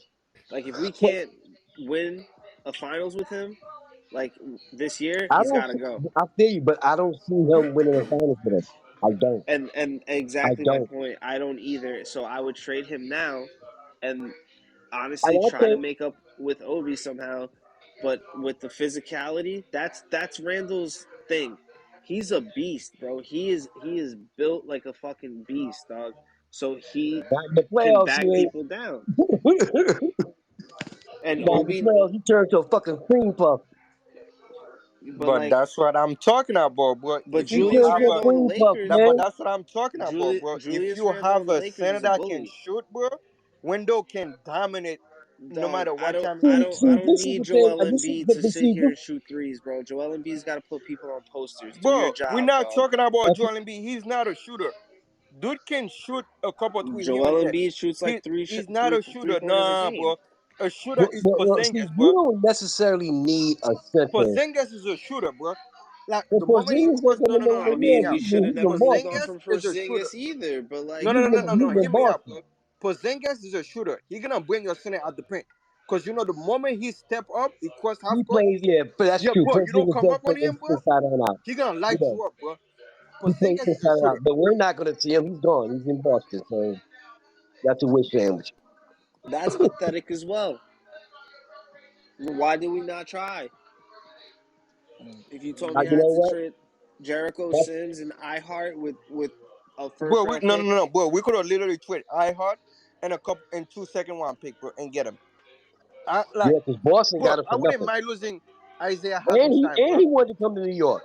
Bro, he wanted to come to New York, but he wanted to come back home, bro. But I wouldn't mind having him and bring Mitchell Robinson off the bench, bro. Yes, Mitchell Robinson was gonna cry I about don't it, have know. like a little See, tantrum. that's why I said that's see. This is what I'm saying. Our GMs and our GM and our owner is so fucked up. Like they. This is the thing that kills me about them. They try to go out the cheap way. Get guys that are not going to hit that ceiling and give them a ton of fucking money and be mediocre. That's the problem with our organization. We the best thing we've done in a few years since fucking Latrell Sprewell wasn't Julius Randle, it was Jalen Brunson. That's the best fucking thing they done since fucking Latrell Sprewell. Okay? So you look at what they do with about the trade, I said with Carmelo. That's the best offensive weapon we had. I was about to say, Man. Carmelo Anthony was the best signing. And we Probably 30 wasted, years for yo, the we Knicks. waste Melo a year, bro. We In New York. destroyed Melo. Because We you know destroyed why? Melo's career, They bro. got Melo. They got Melo. This is what I'm saying. This is what Nick And MO. Denver was a bunch They of pussies.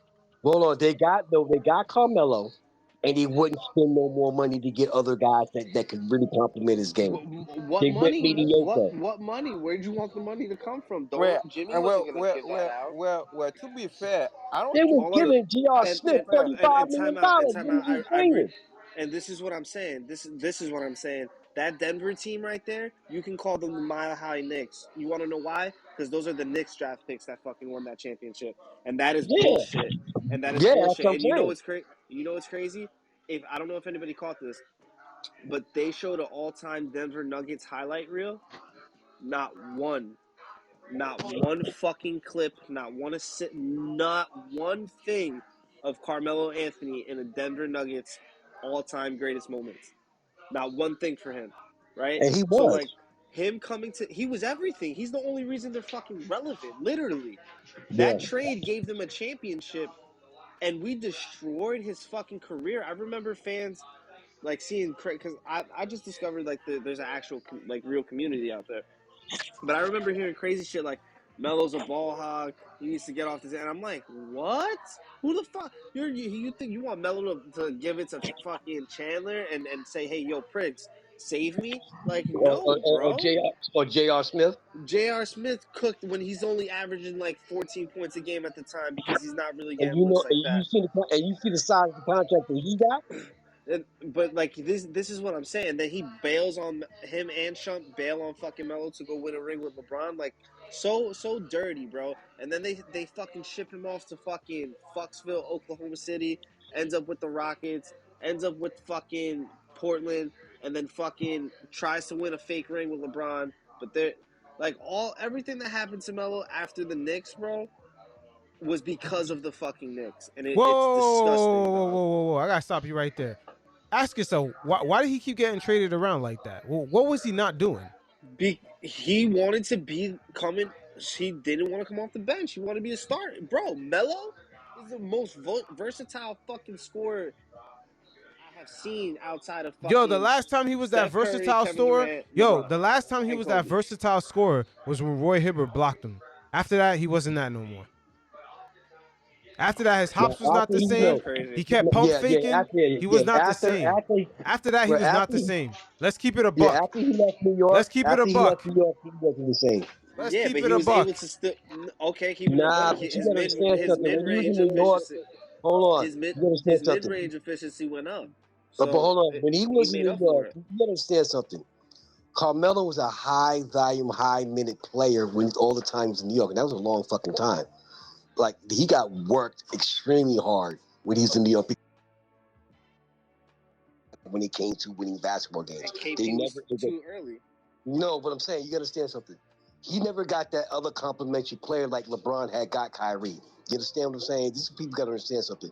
When you're that one guy, you're that lone fucking soldier, and you don't have the other guy to take the scoring burden off of you and the other duties off of you, then you're gonna be a high volume in minutes, high volume in defense, high volume every fucking thing. But why You know is what I'm saying? that? That's why There's a reason for that. Why is that? when Mike was in Chicago, But he was why is high that? volume. Hold on, let me explain. Let me finish. For 8 years, Michael Jordan carried the load of everything that was Chicago Bulls was Michael Jordan. He had no Oh, help, none. perfect. Oh, I can't wait. Yeah, go ahead. You brought up the Right, Jordan you understand what example. I'm saying? Perfect. Right, Don't relate it to so Melo, because Jordan made right. So sacrifices with money, and Melo didn't. Pippen right, was getting exactly, paid that's more my than point. Jordan. Correct. Thank you. You just relayed exactly what I'm going to get to. So Can I ask you got to you? look at it. So Would when you you got wait guys, for the hold money? on. It's about sacrifice when it It's about comes to sacrifice, NBA. man. Melo made no And you gotta understand sacrifices. something. Like when you look, this is why Denver is so successful. And let me tell you something. Why they're successful, and they're going to be the team for the next fucking 5, 6, 7 years, just like Golden State. These guys, their star players are making sacrifices on the floor and in their bank account. Like Steph Curry could have got like $300-400 million, but he didn't take it. Nah, he got that Okay, $40 million deal that allowed KD to come in. exactly. So you got to understand something. When you got guys like right now, This is why I say about the Knicks. Do you think Julius Randle's going to take a compromise and say, "Yo, I'll take 40 mil"? Whoa, Let's okay. get the book. Right there. You Let me understand? stop you. Randall's ceiling with payment is only $26 million a year.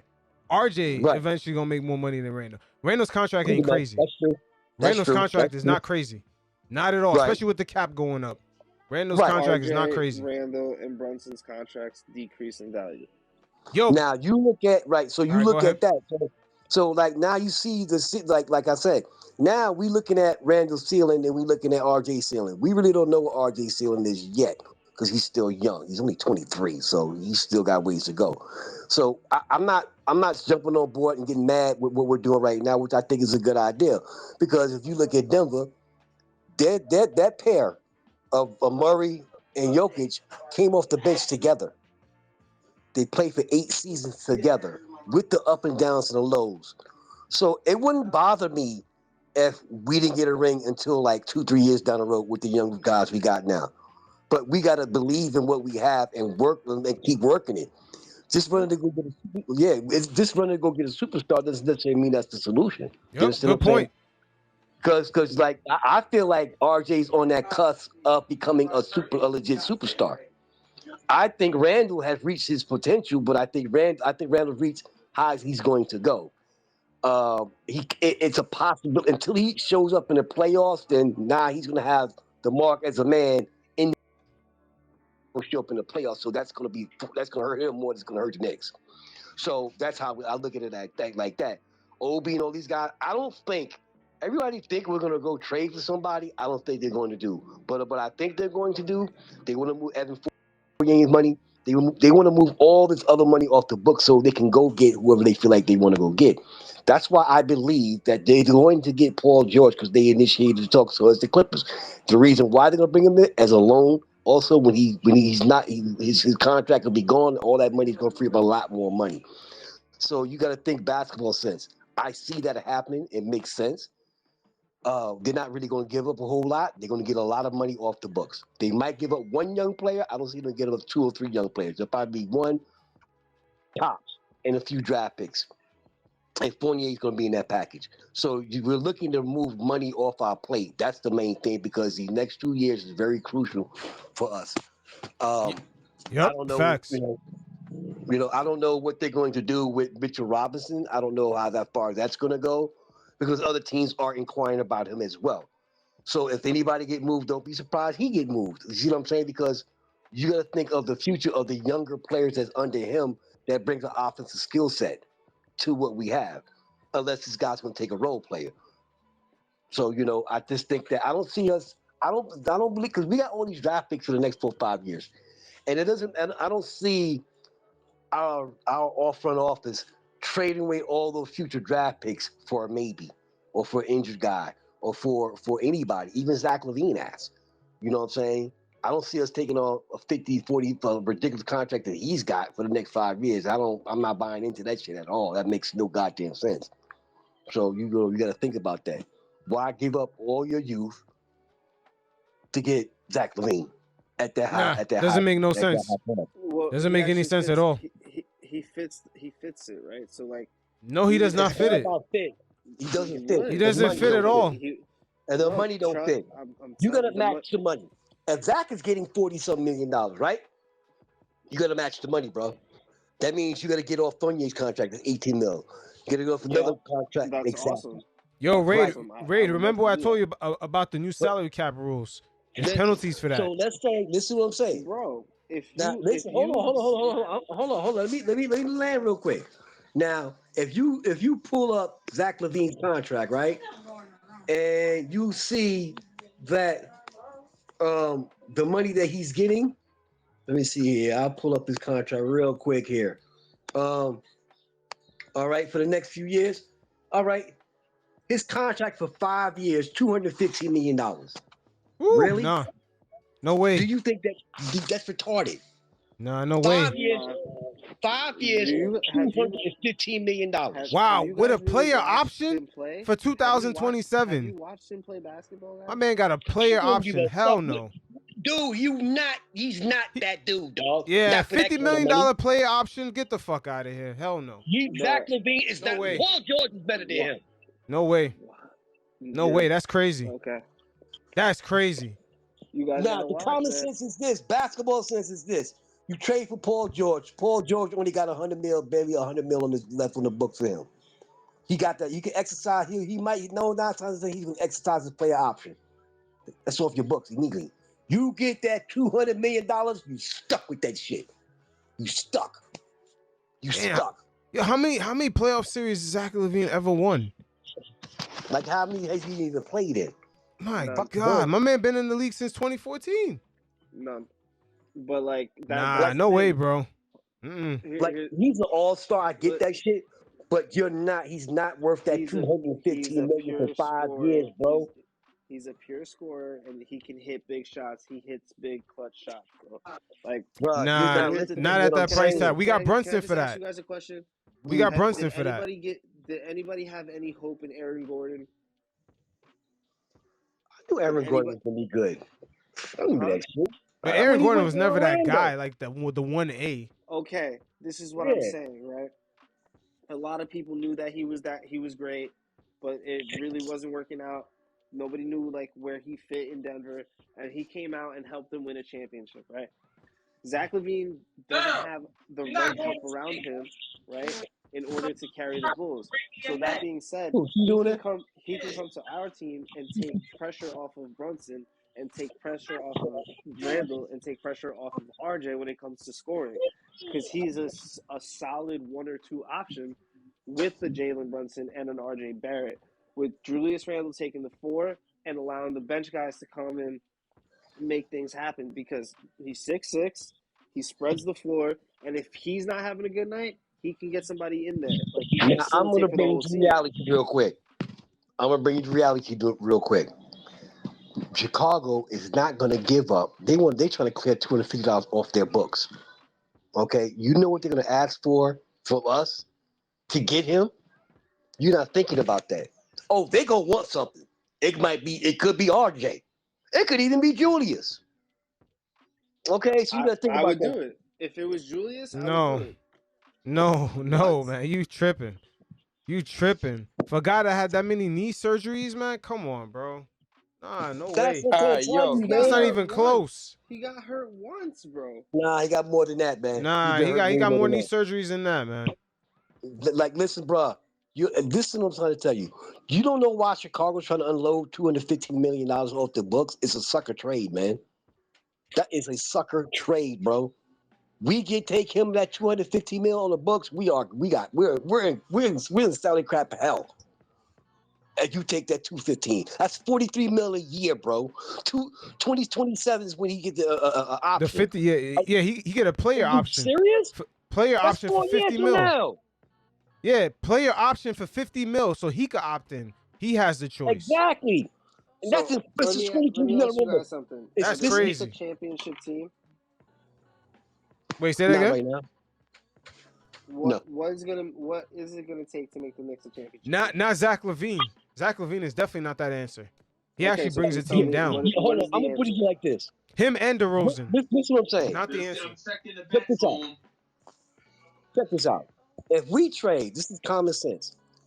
If we trade out to get with Clippers to get Paul George, because they're trying to get some pieces. They're asking, from what I'm hearing, is Obi Toppin, Evan Fournier, and another player in a draft pick. This is what I'm here to asking. So if they're asking that, we can do that. You know why? Like I said, Paul George is all 4 of those guys put together, number one. And he is that guy that will take us to the next level next season, guaranteed that. Also, if it don't work out, all that money's off the book. We're talking $200 and some odd million will be off our books. We could actually make a move next year to go get somebody. In free agency, we could literally sign somebody in free agency. That's the smart thing to do. If we lock ourselves in Zach LaVine, we're handcuffing ourselves all over again. We're handcuffing ourselves all over again. 100% agree. You know what? Yeah, I agree, man. I agree, but dude, the Knicks are definitely going after LaVine right today, at least today, bro. So that's not a report. I don't know. I don't think it really. Like, if they can get him, they'll probably get him, man. I'll say that right now. But I don't see them I doing it. don't think I think they're gonna ask too much. They're gonna want Grimes, and we ain't gonna give him Grimes, dude. We're not I'm giving telling Grimes. you We what didn't the give Bulls Grimes gonna up want, for. man. They're gonna want. So listen, the Bulls is gonna try to rob us completely for what they're looking No, at. they can't. No, they're in shambles, man. Look, that whole dude, that whole team is a wreck, man. That it didn't work. DeRozan didn't work. Lonzo Ball's injured. Dude, they're in no position to no, dude. Well, yes, They're they gonna we're are. gonna give them a good package, but they're in no position to like But demand anything That yes, crazy. they Lonzo Ball can. shit Yes, is they sad can. as You know fuck. why? I'm gonna tell you why. They can get it from We somebody won't else. do it. We won't do it. Because Then we won't do listen, it. no, we're not gonna take. Listen, we would be Leon Rose. I've never in my career, knowing this is our fucking DM, never in our career, never known him to take on a $215 million contract of 5 years that won't be any good until 2017. It makes no fucking sense at all, at all. If that's I the don't know. case, if that's the I'm case, not saying it makes sense. I'm just saying they're going out. They were going after that trade today. no, I know that was that a for a rumor. fact. That's more of a rumor. It's no real. I The don't think. only, the only one No, that's been, the only thing that's it's been both true. sides. I check all the sources, every source that I look at. The only true source that I did find out that is talking, Wojo was talking about it, is Paul George is a legit source of them going after because the Knicks Oh yeah, that's eventually. legit. That's legit. That's Exactly. definitely legit. So I see them pulling the trigger with that because it makes more basketball sense. It makes more money sense. Two reasons why. The other thing I see, if anything out of the blue, out of the woodwork will happen, and people may talk crazy if they want, don't be surprised if you see a blockbuster trade going against Zion. That would be the only thing I would For actually who? see. For the Knicks? Yeah, that would be the Yeah, Nah, only you thing. It tripping. sounds crazy. What? that Yeah. that's also a Yo, my, possibility. my man I got a wouldn't better be chance of surprised. No, ending up being a I Hunts wouldn't be point, bro. surprised at that either. I'm Get gonna the tell you fuck why. out of here. Well, hold But on, but I'm gonna tell you why. I'm gonna tell I you think why. Zion's he's It's box office, bro. That's gonna sell tickets like a motherfucker, man. That ain't gonna help For us the, win. Not with it'll his help us defense. win. That ain't gonna help us win. I think Zion. This is what I see. Hold on, I'm gonna say this though. I'm gonna keep 100 with you. Zion is a case where he don't want to be in New Orleans. He's actually everything he's doing. He's sabotaging everything he can to get the fuck up out of here. Believe what I tell you. do you think he Everything paid her he's to do doing that? right now, hell fucking yeah. I He think can, he paid her to do that shit too, bro. this dude is On sabotage. God. Listen, with the weight gain, with all that shit, that's showing that he has no interest of playing basketball in New Orleans. He's not the first dude that happened to. It happened to AD. It happened to Chris Paul. Every superstar that has played in New Orleans has got the fuck up out of there. And don't be surprised. And he may not end up in New York. He might end up in LA for all we know. But bottom line, he's getting the fuck up out of New Orleans. No matter how you dress that shit up. Nah, He's gonna be I agree gone. with you with that. See, But bottom line, we don't need to look in his direction. We passed that. Yes, We I passed I that. wouldn't mind it. I wouldn't 100% mind it because agree you with know both what? of I y'all, think the man. Knicks Hold could on, be hold all on. right. nah, I'm man. gonna Y'all tell you this tripping. though. Y'all I'm gonna But tell you yo, this. tripping. yo, yo, Hold on. yo. Check this out. Check this out. Hear me out. I'm gonna tell you why I wouldn't hold me off on that. Because if he came to New York, he's back with his boy RJ.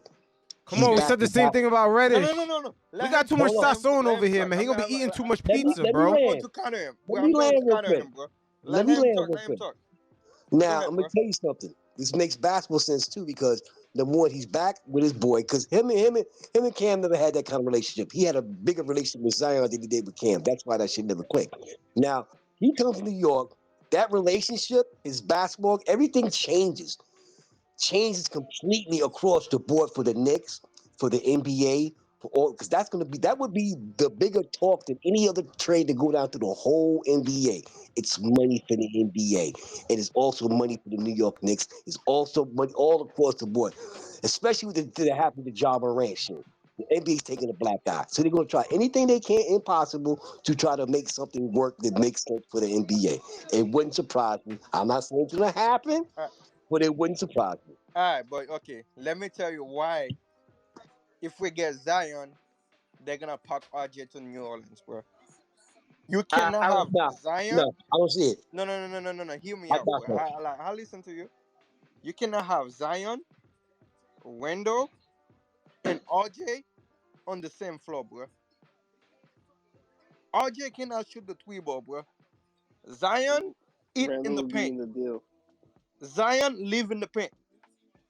No, RJ you don't. live in the Zion, paint. Sean, You do you know cannot, bro. This is Zion is not 60? basketball where you running up and down, bro. Zion I mean, shoots this is not college 60% for the, basketball. hold on. When Zion This is a plays, professional, bro. hold up. I'm gonna put your numbers out there. What Zion did when he plays, when he want to play because he wants to play. He's 60% from the field, better than number one in the NBA. He averages 27 points a game, and damn it, 10 rebounds a game, bro. Listen, Bro, I'm talking about I'm talking about Zion Zion needing Williams, the paint, bro. inside Zion is and the paint, outside. right? Mm. Yo, hold Wait, on, so man. look Is at the Zion even better than Ingram at this point? what happened? Yo, Is Zion stop, Williams even better stop. than Come Brandon on, Ingram? come on, bro. Hell yeah, we You what? know why? You know why? I'm just be Honestly, I'm quick. just I take asking. no, I'm no, no, just no. Hear me asking. out. Hear me out. Who That goes who's to some serving the wild ass Pelicans fuck, better, bro. I Brandon will Ingram or pick Zion? Brandon Ingram I right now. don't You know. know why? Because he's playing, bro. Bro, can we That just motherfucker look here's like the he Yeah, balling to but me. here's And look, he look, playing Zion. I don't defense? know, I man. don't Come on. know. yo, just hear me out. Let me bring you in, right? To acquire Zion, right? You probably have to give up Julius Randle and probably Quickley and Obi, right? Plus at least 3 picks, four For the picks, right? 6'5" overweight nigga? I Yep, don't know, yep. man. Hold I up, don't know. but wait, it gets better. That would mean that you're truly trying to build cohesively around RJ and Brunson, right? But because of the whole getting Josh Hart thing, that's out the window. Zion's not coming here because we're building around Brunson. Bro, if Zion got drafted to New York with these weight issues and these whole issues, New York will be going through it right now. Let's keep it a buck. Let's keep it a buck. We would be going through. We'll be bitching. They're bitching about Randle. Imagine Zion did what he did here in New York, man. Come on, man. Let's keep it a buck. Y'all would not be happy with that. Y'all be like, yo, we should have got John Morant. Nah, I'm good off that. John needs more guidance, bro. RJ's the best one out of the three, dog. You know what though? Nah, I feel what it's you're gonna be saying. Ja, then it's I gonna be feel what you're followed by saying. RJ. But you know what though? This is what I'm saying. Look, I'm gonna put it like this. Has anybody ever been to New Orleans before? Yeah. Yeah. All right. It Has ain't no anybody? basketball I town. I lived know there, that. Lola. I'm just listening to you. I lived there for 2 years. Yeah, I it's also not lived a there. basketball spot. It's a It's not football a spot. basketball city, number one. It's a football city, number one. Number two. Number three, it's fucking ghetto as fuck. Okay? The whole city's good ghetto, dog. Ghetto. Like, and I'm from the hood. That shit is hood out all through that shit, and it's dirty. It looks nasty. It's not a place. Yo. Ain't no knock. And much as I love the city banging for as parties and shit like that, that's not. This is what I'm trying to explain to you. Every dude that has played there in superstar, and I said it before, Chris Paul, Anthony Davis, the list goes on, has played there for a short period of time and got the fuck out. Do you know what this is? Hold on. Their practice facility is horrible. Their training facility is horrible. The stadium is fucking a joke. Like it's bullshit. Like for real. So when they get hot, like Brandon Ingram, oh, he's hauling ass too. Like don't think he's staying there. Like he ain't gonna stay there. He leaving to get the fuck out of there too. Yeah, And don't you think I if mean, he'd have got drafted to the Knicks, Zion would have never had any fucking problems that he have now. They would have treated him like a king. He would have had no problems. Everything would have been completely different. But when you go to shit, you might play good, but your life is like shit. yeah, AD, Chris Paul had the same fucking issues when they were in New Orleans, dog. yeah. That's I all heard, that shit is. I heard Randall was talking He's about doing it. all this shit. You really think Zion gonna come to the NBA and just Mhm. go overweight? Really? Let's Yes, be real. Hell no. Hell yes, Nah, no. bro. man. He Yeah, I got think there it's a too. real Hold issue, on. man. I Hold think it's a on. real issue.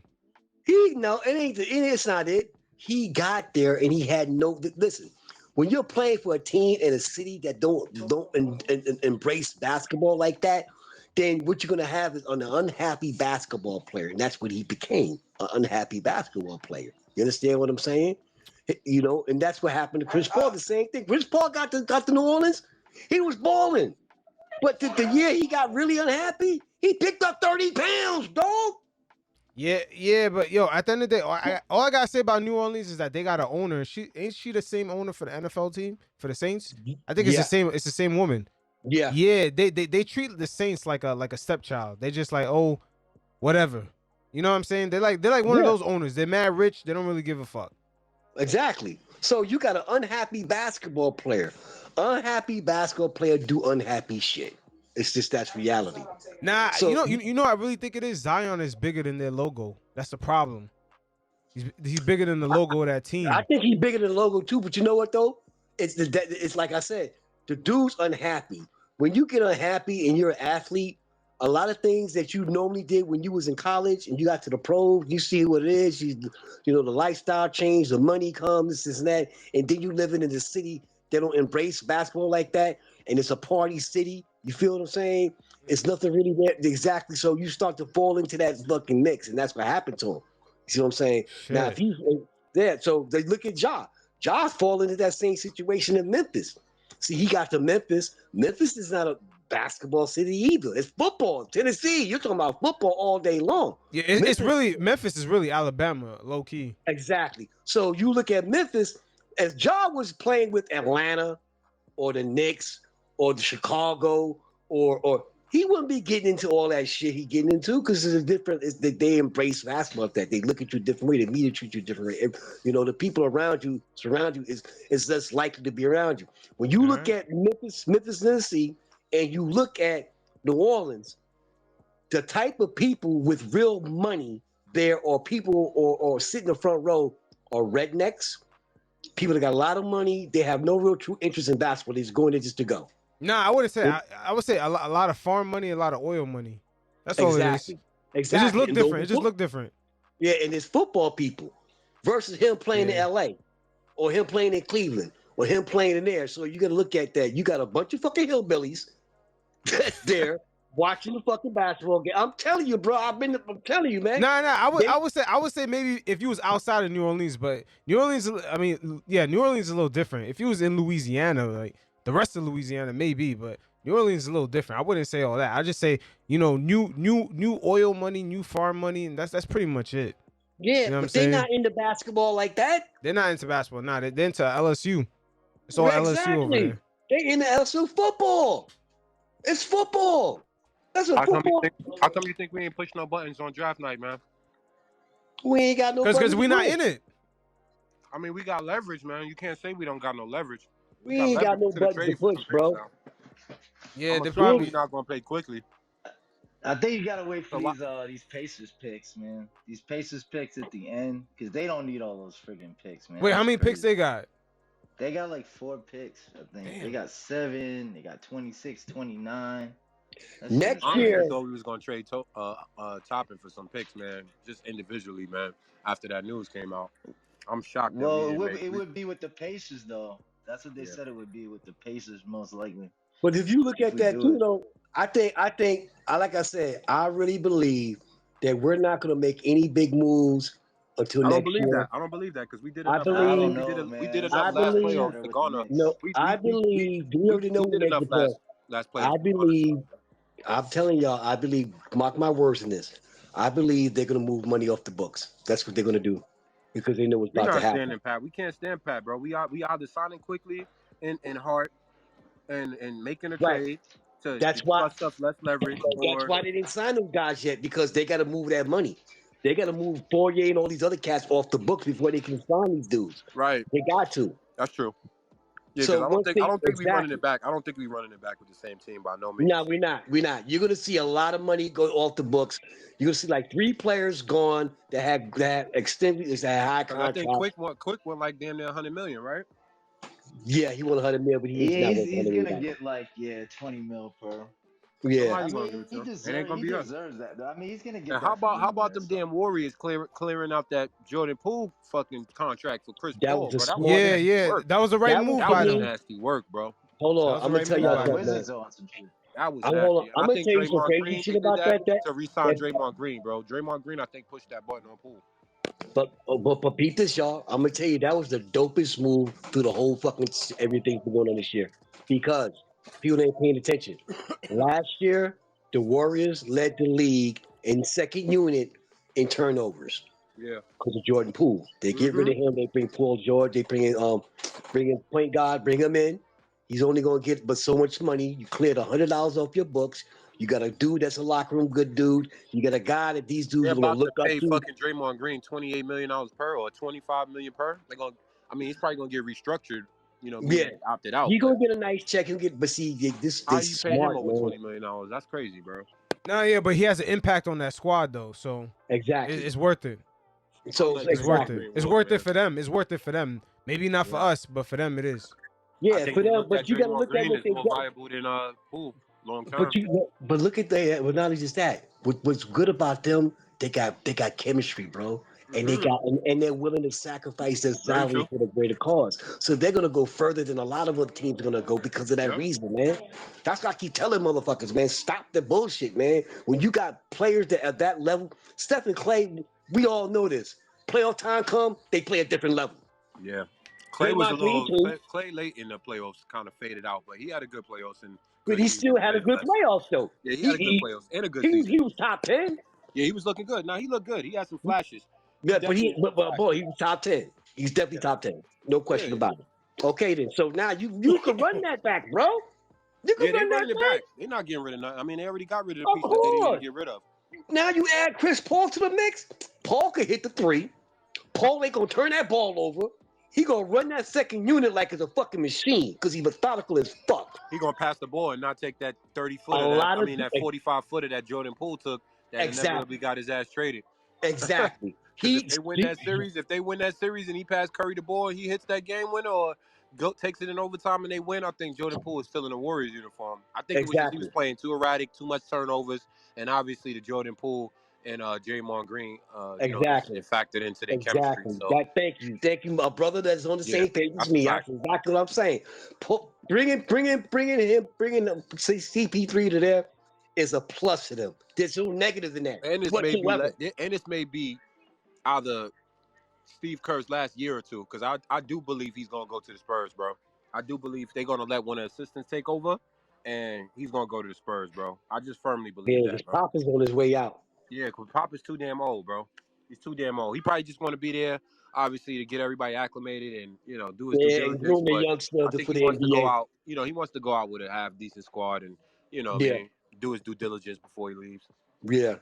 But I agree, man. That Chris Paul shit, man. I kept telling him, that shit ain't gonna, man. Listen. He gonna, the motherfucker gonna be surprised. They're gonna be you just made them more lethal. And they got Wemben's Washington is an interesting team because they just got fucking Wemben's teammate. And they still got a lot of leverage over there. Yeah. Oh, they got Bilal Yeah. Calabi. Yeah, he's that boy's Bilal nasty, bro. and He's Porzingis athletic would as have been fuck. nasty, bro. I don't know why they fucked that up. That would have been a nasty front court. Bilal and freaking Porzingis.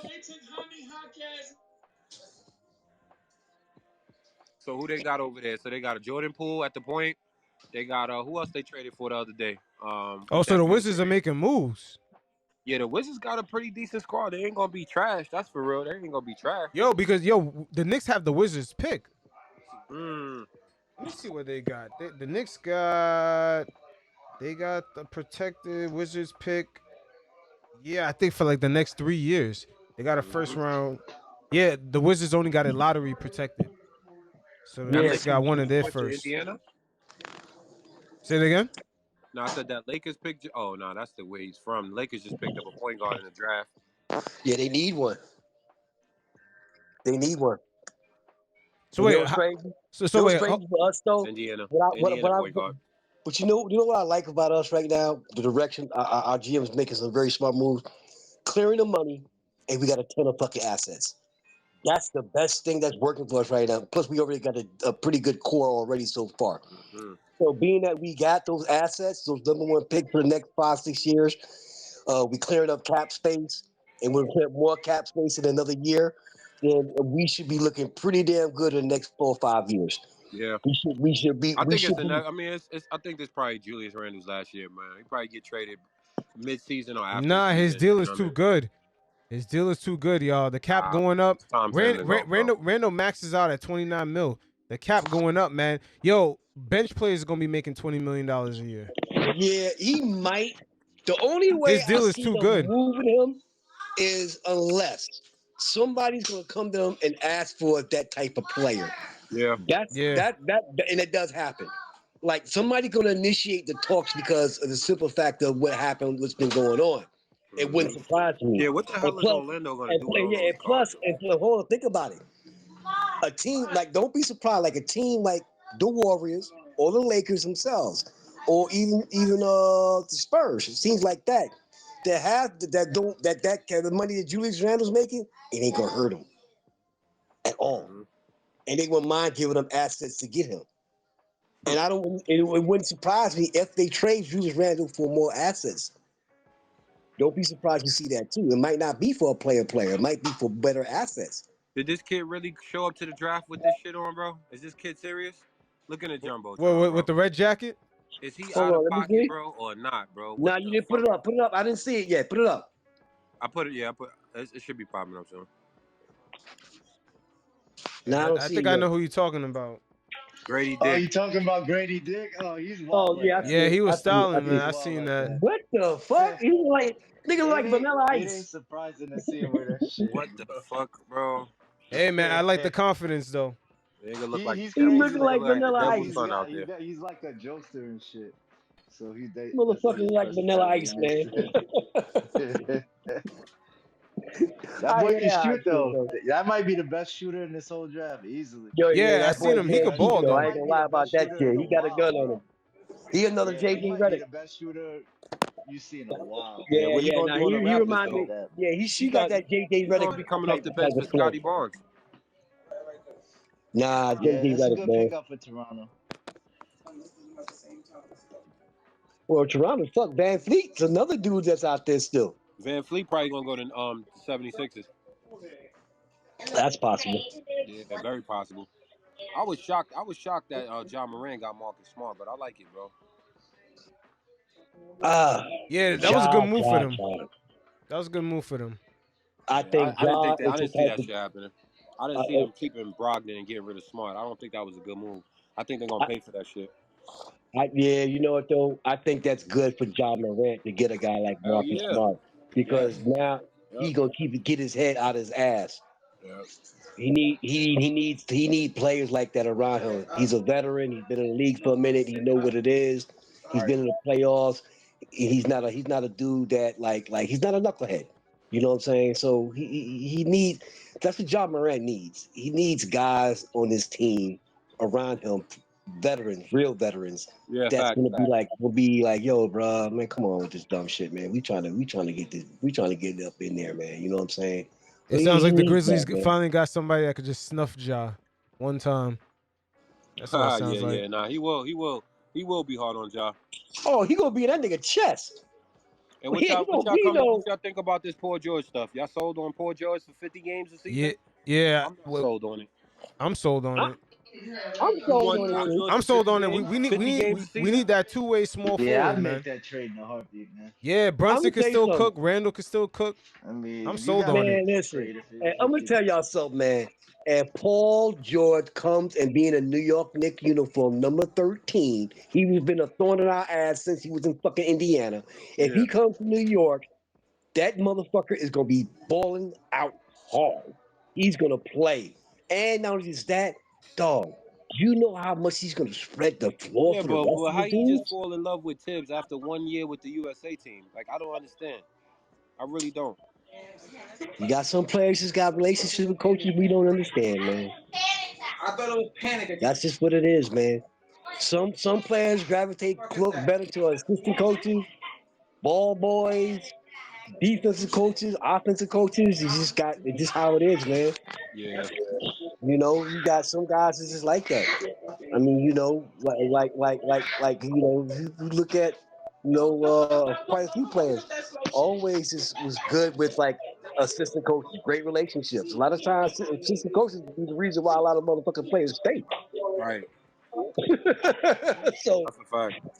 So, like, you know, they can get, like, a lot of times people think it just be the head coach. Bro, you got to look at the coaching staff. They got to get guys that can complement the players from the team and that's going to have some type of relationship with the players of the team. Because those are guys they're going to have relationships with. I just can't wait till some of the press conferences come out, man, during the summer spot. I'm going to be waiting to see what Jordan Poole says in the press conference. That shit's going to be hilarious, bro. Oh hell yeah, hell yeah. I think got his ass traded, bro. you That know shit what is though? crazy, bro. I think he's happy. I think, like I said, I'm gonna tell you something, man. Yeah, he already got his paper. Shit. Yo, man, he got the money. The money wasn't the issue, man. Yeah, Man, facts. my green punked his ass. And ever since that shit happened, he ain't been the fucking same. Yep. He became radical on the sidelines. That whole shit fucked this whole world up, man. Facts. Like, people talk this bullshit, dog. Look, I've been in an NBA locker room, yo. I was blessed to actually work for these motherfuckers. Be in a locker room with these dudes. Yo, bro, these motherfuckers is a trip, man. I'm telling you. Mm-hmm. Like, yeah, man. I seen these dudes on the team bus. Like when the Knicks came to play the Hawks, right back in 94, 95. And they had Patrick Ewing. They had Starks and all these cats, right? Like those dudes be in the bus cracking jokes from each other like kind of shit. You got dudes that's not in that shit. Like it's a different world from what we see on the outside. You know what I'm saying? And a lot of times, man, these dudes just don't be like that. Like they look at Kareem. Somebody had a conversation about Kareem Abdul-Jabbar. They was talking about the GOAT conversation. And they never ever bring up Kareem Abdul-Jabbar in the conversation, which they should. Because realistically, he is in that conversation. Right. He got the titles. He's got more MVPs than anybody. The points. He got 3 high school championships, 3 college championships. Facts. From New York City? From New York City? From New York, no doubt. And he was militant. A lot of dudes on the team didn't fuck with Kareem like that because Kareem wasn't that type of dude. Like him and Magic didn't have the greatest of relationships in the beginning. Like, you know what I'm saying? So he wasn't quite on his David Robinson shit, but he was. he was militant. Yeah. He was a militant type of dude. Like, you know what I'm saying? And like, you know, a lot of dudes, the press wasn't really that. Kobe was the same way. He didn't have a great relationship with the press. He didn't have a great relationship with a lot of his teammates. But he was that dude. You know what I'm saying? So like, I look at that shit too. Like, I just hope. I'm just glad. I just think for me, Paul George would be but in saying all that, are you saying Julius Randle is the second coming of Anthony Mason, a better version? What? Anthony Mason? Y'all wildin'. What? I mean, as far as a bruiser, man. As far as that, okay, I see what you're saying. Yeah. I'm about to say, Anthony Mason couldn't shoot like that, man. Don't throw no shade on Anthony Mason. Nah, man. he's Anthony nice, but Mason, let's keep it a buck though. Man. Randle got better skill set. I was gonna say Larry Johnson, but he really didn't play that physical after he left Charlotte. You know, he was still physical. He had back problems. He kind of stretched out a little bit. Yeah, LJ got smart. Yeah, he got smart. He has a high basketball IQ, so he expanded his game. So was it Chris Childs and probably Sprewell's knucklehead tendencies that probably messed that up for us? Nah, man. I mean, I didn't think we had a chance against the Spurs anyway, but still. Man, listen, what killed us in the Spurs, Pat went down. And Pat don't go down, we get a chip. Can't beat 2 number 1 picks in the front court, bro. There was no way we was beating that shit, bro. Nah, bro. And Pat, listen, it wasn't that, man. Listen. Reece Spree in Houston was giving them those 30 plus, man. We couldn't stop fucking Tim Duncan. Yeah, but prime David Robinson was a problem, bro. I ain't gonna lie. Oh yeah, he prime got David older, Robinson. And he had to get her keys over to Duncan, but that tandem was crazy. Oh yeah, you ain't beating that shit. Yo, let me ask you a question. How y'all think the Knicks are gonna relieve their shooters this offseason? Who they going for? I want to get rid of Mitch. I ain't gonna lie. I think Mitch could go. Nah, but like, what we gonna get as far as shooters? As a starting center if he constantly gets into foul trouble and doesn't even sniff 30 minutes. I don't know how you a starter and just got a little bad. He can't even play 30 minutes. It's just sad. And not if he can't play 30 minutes, he can't fucking hit 10 feet out. He has no drop step. He has no post moves. He has no hook shot. He has nothing, bro. We only give him $60 million. We got a team friendly deal with him. We got him cheap, but he's still ass to me, bro. He's not a starting center for us, bro. All right, so what about the shooters though? I believe we sign Hart and we get somebody else possibly, man. I don't know if it's gonna be a star, but I think we re-sign Hart. I think we get rid of Quick. We get rid of Quick and Toppin. We maybe get another shooter, but I'm hopeful that's like Anunoby or somebody like that, bro. Like, Wait, I'm hopeful. Anunoby, he don't shoot like that though. I mean, he will if he come to New York. I think he will. I think he will have a polished midi, and be a slasher, the slasher that we need, a better version of Obi Toppin. Nah, I keep I it a think he buck won't with you, settle for man. threes. Yo, I to don't think he'll negotiate settle with for threes. Toronto is crazy. To negotiate with them for a trade Anunoby was balling for Toronto. No, He what I'm balled out saying for is that to Toronto. get a deal done with Toronto is too difficult. What are y'all doing over there, man? Yeah, it's too Yeah, I crazy. mean, we got the. Yeah.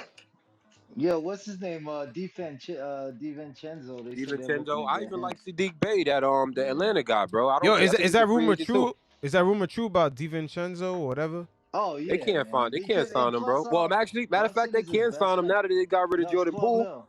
Yeah, they could No, sign him now. 12 mil.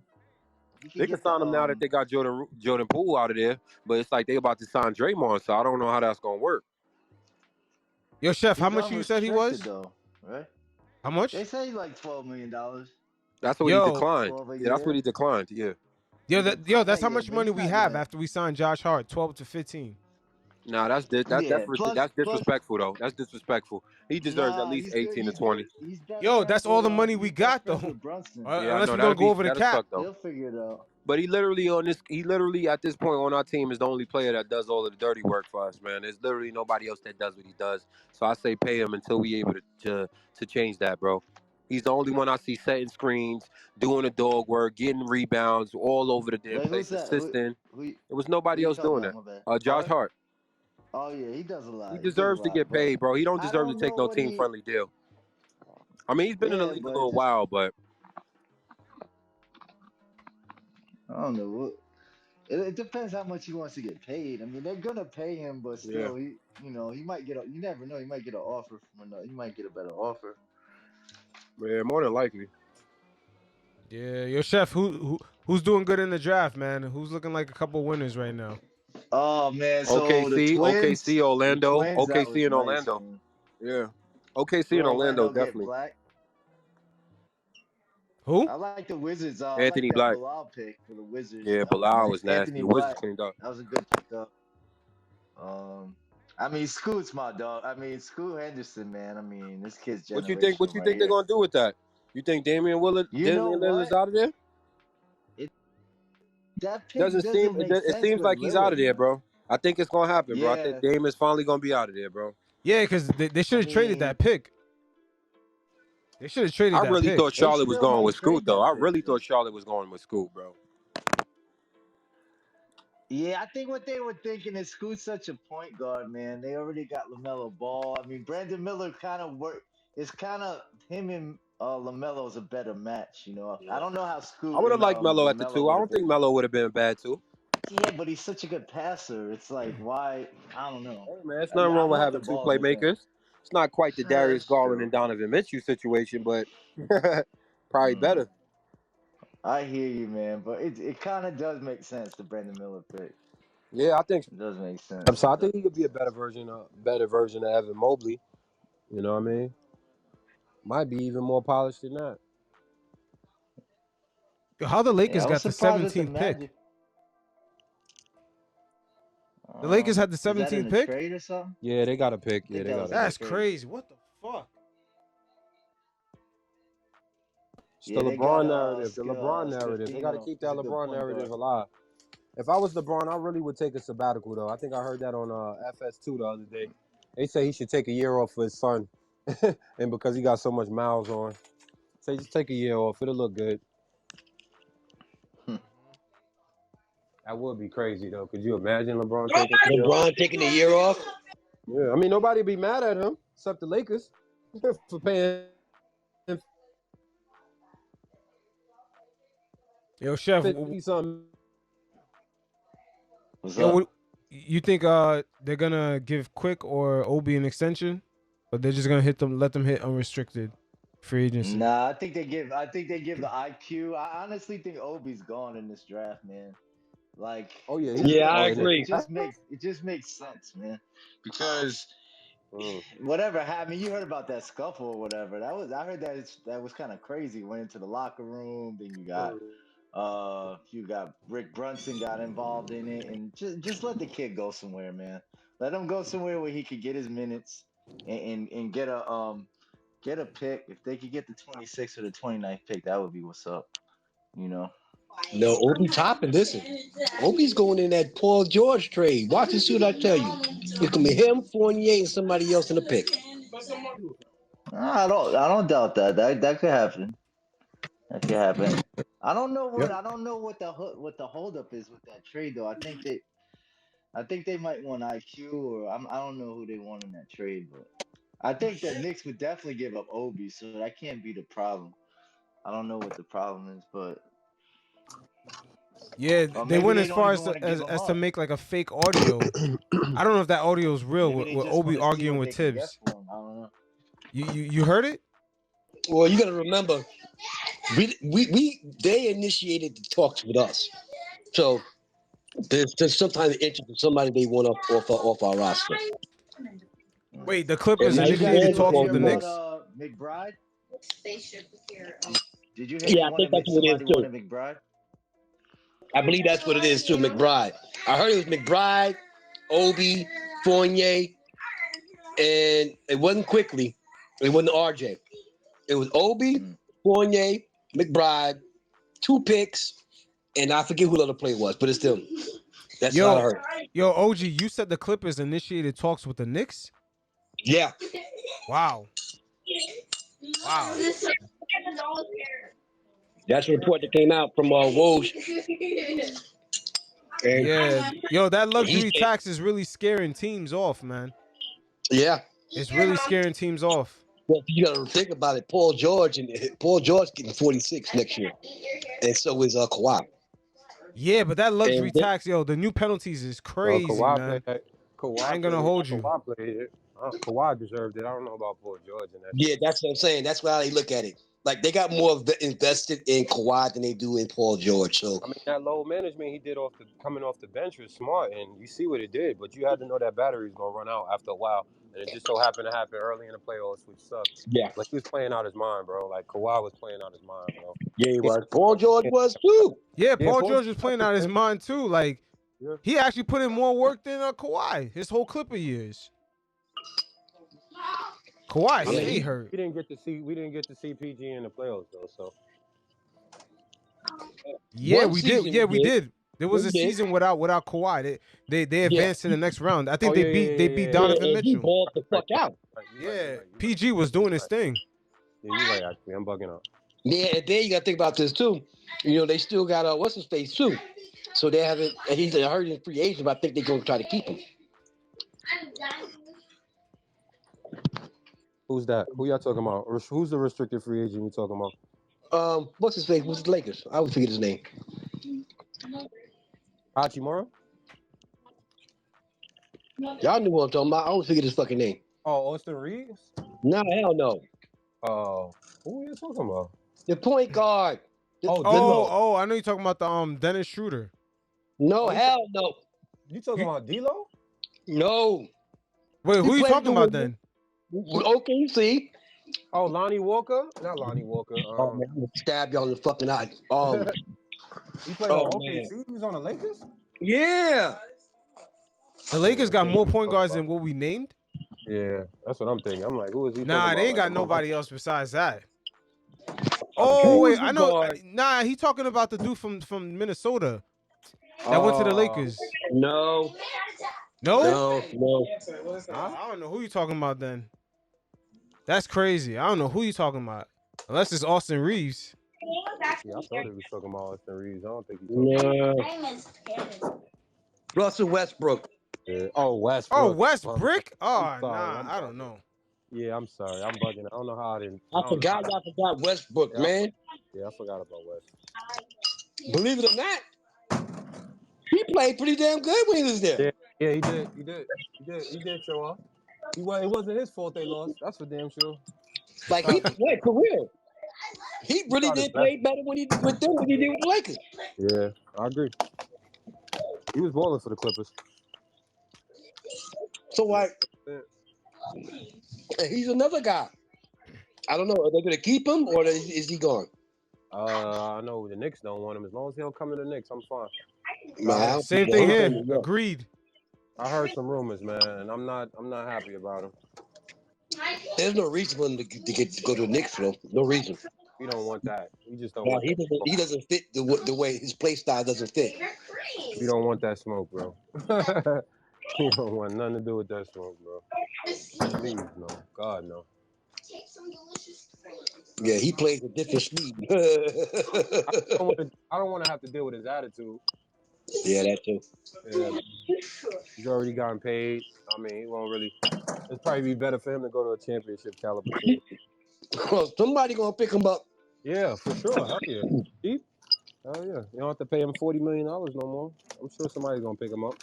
Yeah, he going somewhere. Yep. Yeah, that's another surprise. That may be another surprise too. Mm-hmm. Most certainly, man. Most certainly. I was surprised too. But right now, the Nuggets are kings. Damn. Nuggets, man. I knew it was a wrap. They won a championship after they beat the Lakers. I was worried about though, Jokic has just changed his standard as playing a center. I mean, I just love the traditional big man back. I mean, the back down, the Dirk-esque. I mean, he just did everything you would want to see with basketball, bro. He just man. That shit was art. Him and Jamal. But what I'm saying, what's crazy about it, like he has brought the traditional big man back and also the new big man, because anytime you can lead the league to the playoffs in points, assists, and rebounds, you're special. Mm-hmm. That doesn't happen.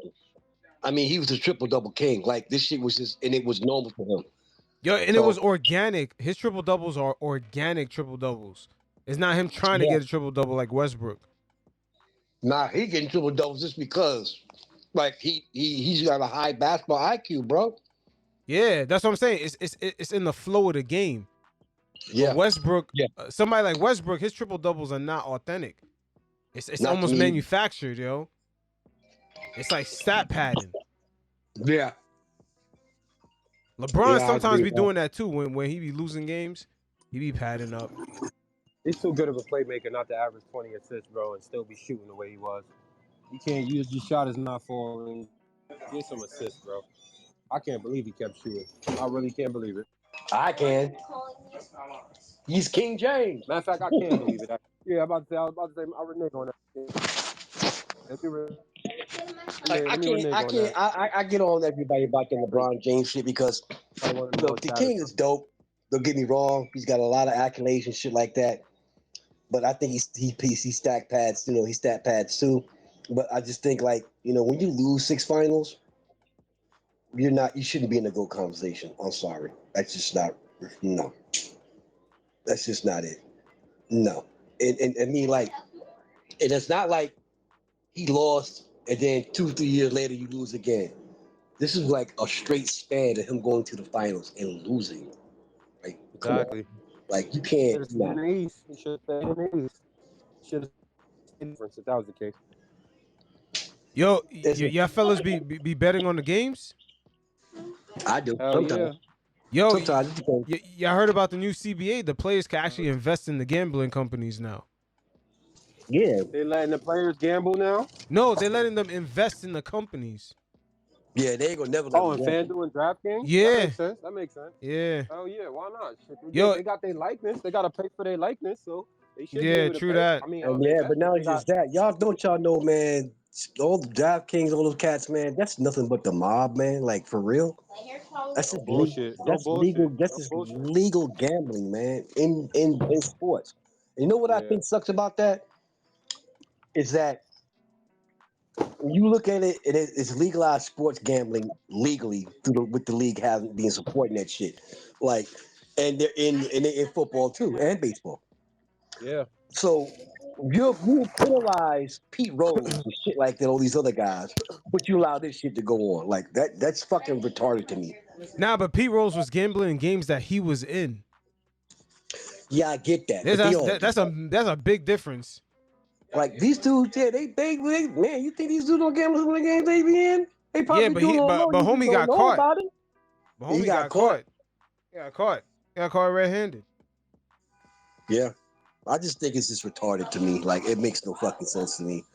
Like if they're allowed to invest in this shit here, what are we doing? Like for real. Like Yeah, I get yeah. them getting their money out of it. Like what are we doing? You actually, I mean, they let all the sports analysts and all the TV influencers, they got them yeah, but they're betting. not in the league. Yeah, they still You got the gotta same realize interest. these sports, the NBA, the NFL, these are private sports entities. They're not to the public. You can't go and buy stock in the NBA. You understand what I'm saying? These are private industries. You gotta know somebody. So, right. So like when you and these guys are private industries, they can set the rules the way they want to set it and get away with it. So and they can basically blackball, destroy a person's career in an instant. They've done it in many situations to benefit the league. I mean, look what they do. It's like a job, bro. Look at John Morant. You do some insubordinated shit, they suspend you or they fire you. So what do you? Yeah. So now you got these other Gotta, entities you that got to are be the goofiest 100 millionaire there is. exactly. So smoke So weed and everything on the off season, but to have a lighter as a gun, pretty stupid. Somebody in yeah, traffic probably flagged him down and was like, "Yo, this guy is waving a gun, and he's really smoking weed." And then it happened to be John. Oh, that's John Morant. And then they're like, "Oh, that's this guy on live. Let's check his live and see if that's really him." And sure enough, his dumbass was playing with a lighter gun, apparently, right? Playing with a lighter gun That's the or had it with excuse. him. that's the I, excuse. I think that's very well possible. No, Possible. no, no, no. I'm not buying that. No, no, I'm No, sorry. No, hell to the no. not buying that the second gun Hell no. was a lighter. Hell no. I think so, Hell man. to the no. I think he told Adam Silver he was smoking weed with his boy, and he had a gun lighter, bro, because he's like a big ass kid apparently. No, apparently what happened was this. He was in the car. His boy caught him off guard. His boy caught him off guard. He didn't mean to take that post. He caught him off guard with the gun in his hand. He got caught out there again. And Yeah. so now, later down the line, after all the shit popped off, now you say it's a lighter gun. If it was a lighter gun, you would have said it from the very beginning, not later. It's a lie. Yeah, he would have But lit you the light. did. He would have lit the lighter on the gun if that was the case. Exactly. He would have said that shit from the jump street, from the very, very beginning. If that was so true, from the very beginning, when it first popped off, the news hit, he had a gun, he would have covered his ass off the rip and said, yo, bro, that wasn't no real gun. That was a lighter gun. Yeah. He didn't say that shit. Yeah, he could have had somebody buy But one. it didn't come out to the media though. He could have told Adam Silver though. He only got Nah, 25 nah, games, bro. bro. Bro. Keep in mind he only got 25 games, bro. He had to snitch on himself, bro. I think he snitched on himself. No. This is what Oh, this is yeah. what he did. He had to come clean and tell the truth. Yeah. Because if he doesn't come clean and tell the truth, he gets a bigger punishment. No, yeah, he would have got a bigger punishment if he don't tell the truth. Exactly. So he came out, he told the truth. Yeah, man, I had it on me, man. It was dumb what I did. Yeah. They probably his camp leaked the story. He didn't say that. The camp leaked the story that it was a lighter gun. He didn't come out and say that shit Right. because he didn't have a leg. He didn't have a leg to stand on because film don't lie, man. You understand what I'm saying? They look through that shit. You gotta realize they got teams of people that investigate shit like this, Facts. and this is what they do. They Mm-hmm. got people. They got people that actually analyze the video 1,000 times over, magnify that shit 1,000 times over, rewind that shit 1,000 times over. Check out the sources from the guy who posted the video. Check his MO. See what he does. You don't realize. And Carmelo Anthony said this shit 20 years ago. He said, "Do you think that the NBA is going to pay you $100 million and don't have the feds and guys watching what you do? Mm-hmm. Hell yeah, they do. Facts. This owner invested $100 million. He's not. Let me tell you something. They'll blackball your ass or throw you out before you let them destroy what the fuck they done built. Number one, this is $1 billion business. It's $1 billion team, bro. These teams worth billions of dollars. You understand what I'm saying? They not gonna let one knucklehead sabotage the NBA, bro, or Yeah, stuff like that. They not going for it. They'll throw your ass out before they let you do that. The guy that owned the Milwaukee Bucks, when he first bought the Bucks, he bought it for $700 million. It's worth now like $4 billion. What does that tell you? You feel what I'm saying, y'all? Like, think about that shit. Like, come on, this they paying y'all $100 Yo, some odd million, $20 million yo, dollars. Yo, speaking of that money that the owner bought it for, they're now allowing the players to actually invest in the teams. Yeah, So I small think percentage. low key there's gonna be a lot of underwater deals happening in the league where players get paid It's like already maybe happening. a few $1,000,000 less, and then they get ownership on the side. Right. Well, you got to realize, like they got the NBA commissioner. All owners, whenever the commissioner, they all have meetings like on a regular basis. Like the Mm-hmm. owners and the commissioner, they have regular meetings on the basis, and they all sit back and they voice their opinions on what should be done, what's good for the league, what's bad for the league. They negotiate players and all this shit. Like a lot of people don't know, when the dude for the Globetrotters was like one of the first blacks to come into the NBA. He was with the Knicks. He played with the Globetrotters. I forget the guy's name and two other guys. A lot of the teams, the first original teams in the NBA, did not want no blacks in the league. So they had voted on it several times, and they kept saying no. So the guy who owned the Knicks at the time, which is Red, whatever his name was, he went and bought the guy's contract from the Globetrotters for $12,000, right? And he went into that meeting and he told him, "Listen, I just bought this new contract. He's going to play. Y'all might vote against me, but I'm going to let him play." And that's how that shit went down. So it's shit still like that still goes down in with the owners, where they still have these discussions on what they think was best. So you better believe, the commissioner made a vote on that shit to give him that suspension. I guarantee you, each and every team owner was in that meeting Yeah. and voted on what they should do, how you should be spending, what should be done, and how they should handle it. Because that looks at the whole league. It ain't just the team alone, the organization. So they look at the organization. Well, okay, we're gonna take this out your hands. We're gonna handle it, and we're gonna dish out what we think should be best. That's gonna work for the league and work for your organization, so nobody takes a hit by it. Mm. No Yeah, question in my I'm mind pretty about sure. I'm pretty sure some of the owners got beef with Dolan with the way he contracted MSG and the Knicks, because it might end up fucking with their TV money. I think James Dolan found a way to finesse the TV money the Knicks get and not let the other owners know. There's it. something Of up with course. that. The way he structured the MSG deal. Well, yeah. Because He tried to structure the. I think that's where a lot of the hate for the Knicks come from. Is that they don't I like think Dolan. I agree with you with that. Cause he cutting. You got to think about it. He cutting a lot of teams out of money when he do that shit. Yeah.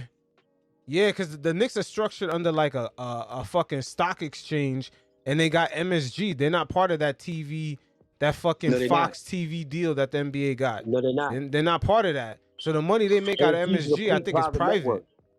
It ain't Yeah. like if you look at right, that's true. Because you look at FS1, FS1 handles all the shit for all the different teams.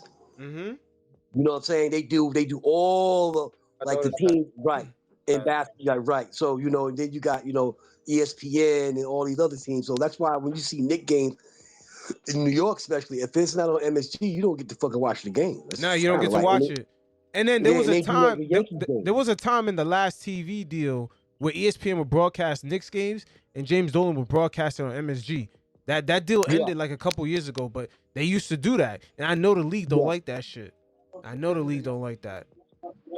I got a funny feeling though. I think the owners in the league is gonna pressure Dolan to sell the Knicks.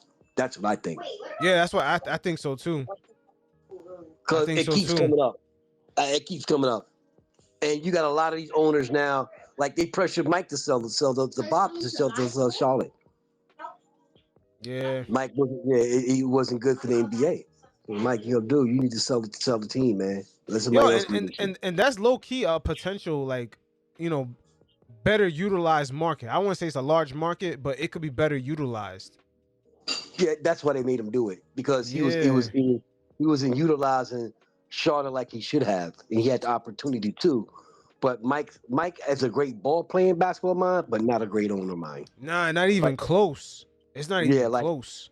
like even Magic. Magic's not a great owner his damn self. He a great Yeah. this man. He ain't no hell of an owner. That's why the Dodgers and all these other teams he was buying into was like, yo, bro, you could be an owner, but we're not giving you no power to make no actual basketball decisions. Mm-hmm. So that's just not it wasn't in Mike DNA. Mike can't pick for shit. Yeah, I think Mike, Mike has an issue hiring people. Yeah, that why he is why is trusts. That he why is trusts. Adam why is He Adam want to control shit too much. That's why. Yeah. Like why the hell is Adam Morrison not still in the NBA? Come on, Mike. Come on, Mike. yeah, Oh word for shit. real. What That's happened? What crazy. happened? What happened? 30? He was averaging 30 in Gonzaga. He should at least had similar career to JJ Redick at the very least. Man, Yeah. I'm telling you, JG Redick was a journeyman. Yeah, He wasn't a hell of a basketball player. He's just a good shooter. no, that's facts. He was just a good, great shooter, but he wasn't a hell of a basketball player. He couldn't play no fucking defense to save his life, Super but he facts. could shoot the fucking ball. Mm-hmm. Yo, the NBA So low key, man, in the next CBA, they doubled up the luxury tax. It's like they double the did. I fees noticed now. that. That's why teams are still gonna go over the luxury tax. It doesn't mean anything, bro. No, Yeah, yeah, the luxury no, they can't no more. The league added like multiple layers to make sure that But teams they want to still gonna avoid be doing that. fines. I'm sure it's gonna be some fines in place. It's just gonna be Nah, more like secure. okay, I'm gonna tell you two of them right now. You can't trade for no superstar that was involved in a signing trade if you over the tax for I like like 2, that. 3 years in a row. And Yeah, I then like also that. they start freezing your picks. They start freezing your picks. So every year you over the luxury tax, they give you 3 years. So let's say 2030 you over the luxury tax. They give you Right. until 2034 to get out of it. If you don't, they're gonna freeze your draft pick. I think like 4 to 7 years down the line, and then it Wow. becomes a end of a first round pick.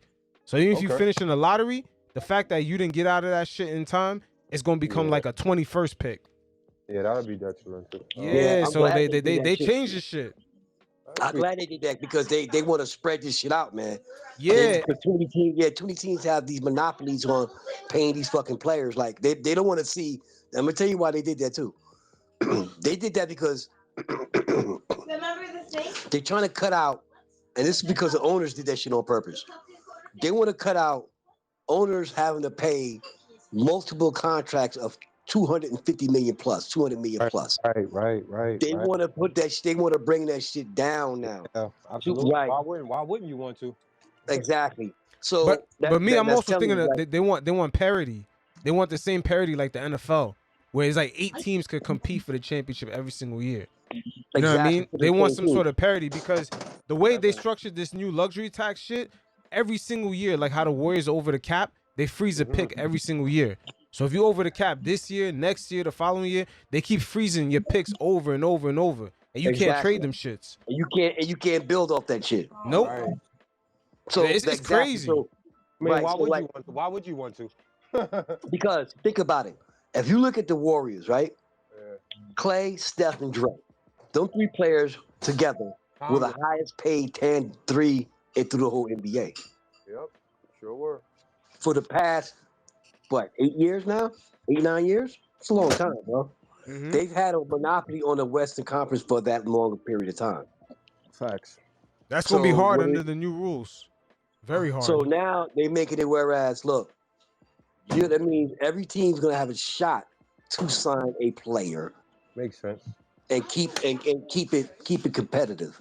Right. You know what I'm saying? To whereas people are getting tired. This is what's killed the NBA for so many years now.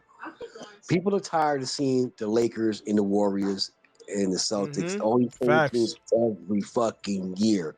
Yeah. And they had a drop off on television.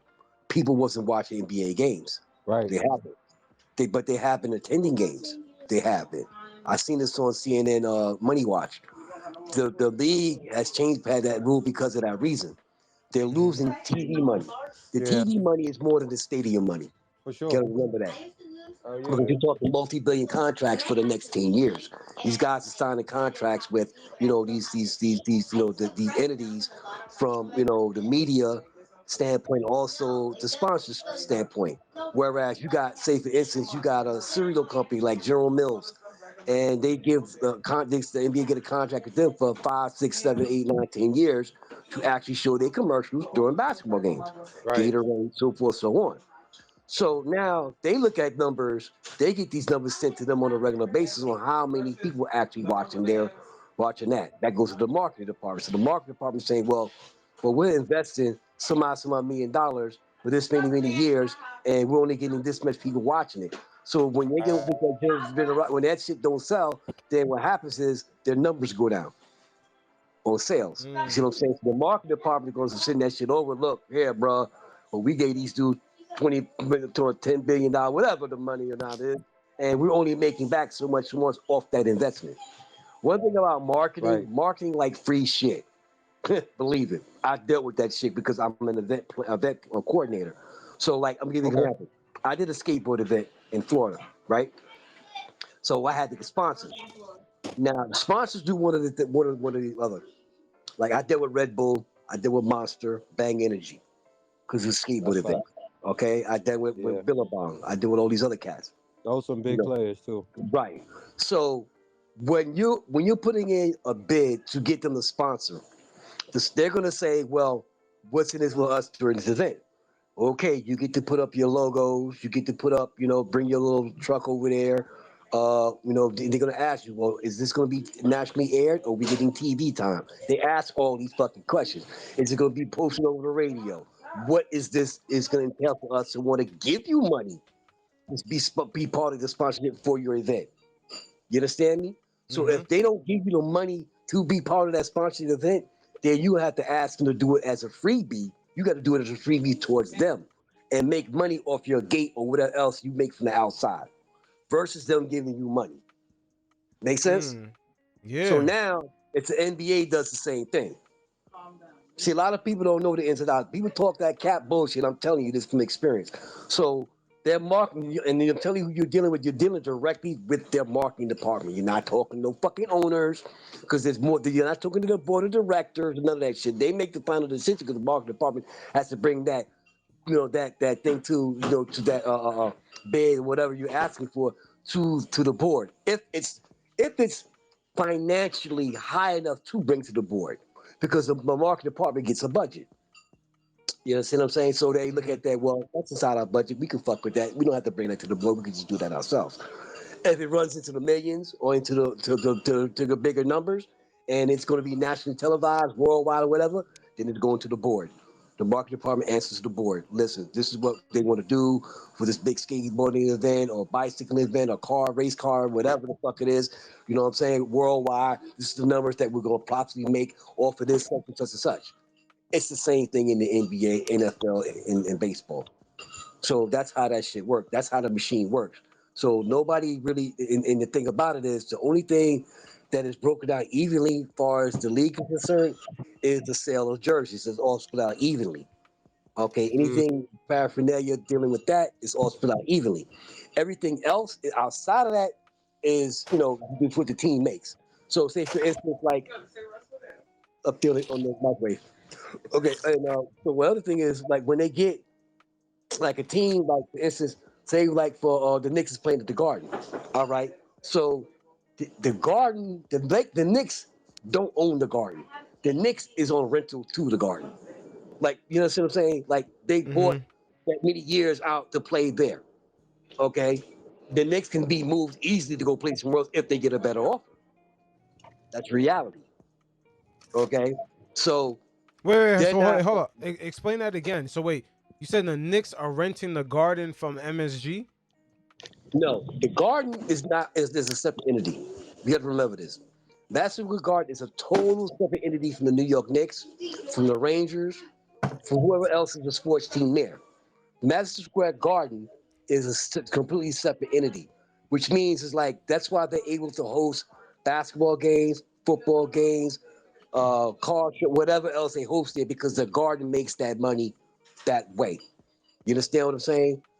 So right, so we're on the Knicks are on the contract with Madison Square Garden for the next 40, 56 years.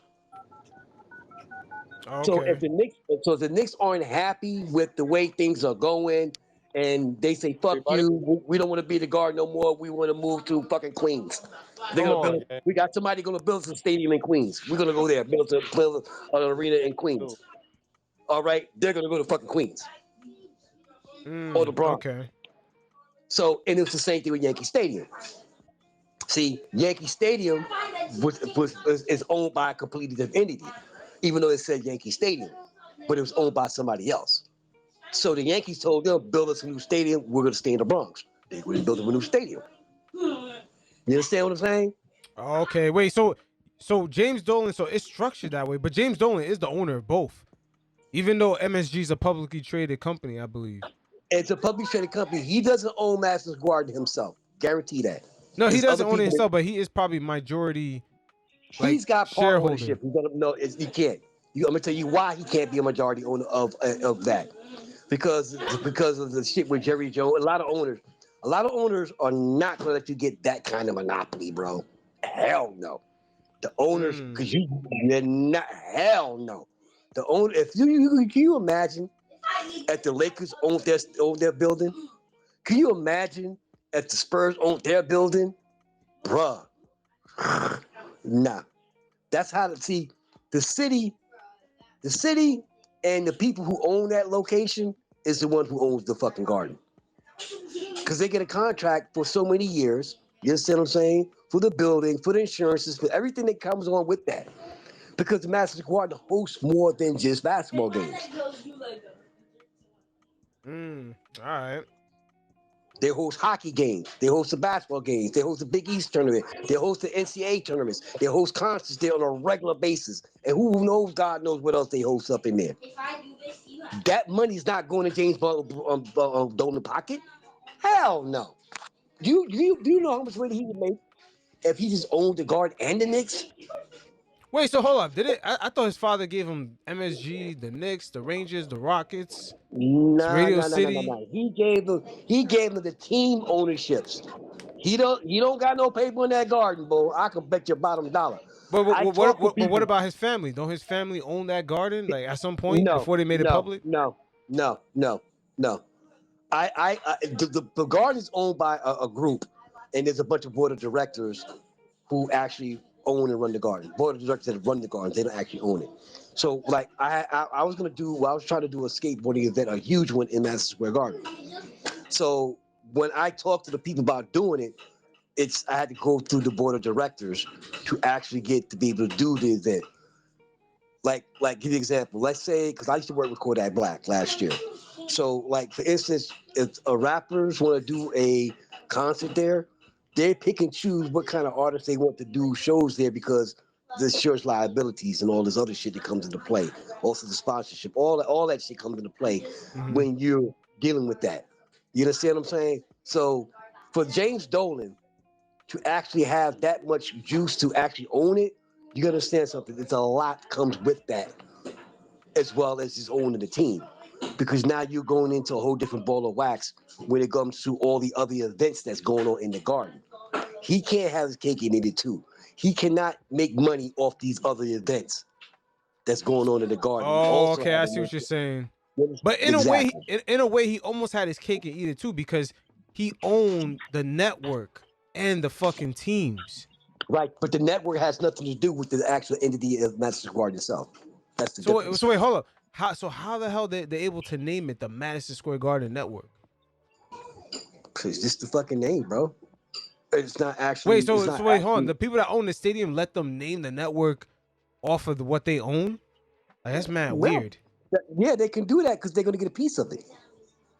They're gonna get a percentage. Yeah, that's the only reason I thought James Dolan owned the whole shebang, the media, the building. I thought he owned everything. He'll get a piece of the pie of whatever the Madison Square Garden Network's gonna do as far as sports is concerned. That's why he's getting money. He's not getting money off anything else in there but those two, but the sports. Other than that, he ain't getting no money. I'm asking you a question. When they do the Big East tournaments, when they do the NCAA tournaments, and the Madison Square Garden Network is showing that shit, do you think James Dolan get any of that money? No. Yo, but once again, it's his network though. But I'm saying, no. It's his network. But listen to what I'm trying to explain to you. Do you think he's actually getting money from those particular events? He's not getting money from the event itself, but from broadcasting the event. He's getting money. He'll get a percentage. Okay, I see what you're saying. He'll get a percentage. They will never, because it's called a monopoly. You will not let you have that kind of monopoly in things like that. He's not J.D. Rockefeller, like, you know what I'm saying? Or he's not fucking Google or Amazon. Yeah. He's not like, he don't, like, you know what I'm saying? That's a whole different thing. You know, that's just a whole completely ball of wax. Like, if you look at Google Google fell into a great situation because before Google, there was AOL, MSN, and Yahoo. Those were the first three internet companies before Google even thought of being fucking born. Yahoo was the number one dog. But what the Google did, they came up with a better mousetrap. And they were able to buy up blocks of the internet space and eventually begin a monopoly over it. But now the government's saying that Google got too much power and they're gonna have to up some of that shit they got. Just like homeboy with Facebook. Like, bro, you got too much shit, man. You gotta up some of that, man. We ain't having it. Yeah, but he's slowly losing leverage over that shit. Yeah, because he was forced into doing that shit, which he never really wanted to do. Yeah, I mean, shit. That's good to know, yo. You just gave some good game out. You said better mousetrap. I like that. Yeah, that's what they do, man. These cats are slick, bro. I've been doing this event planning shit for like 20 years.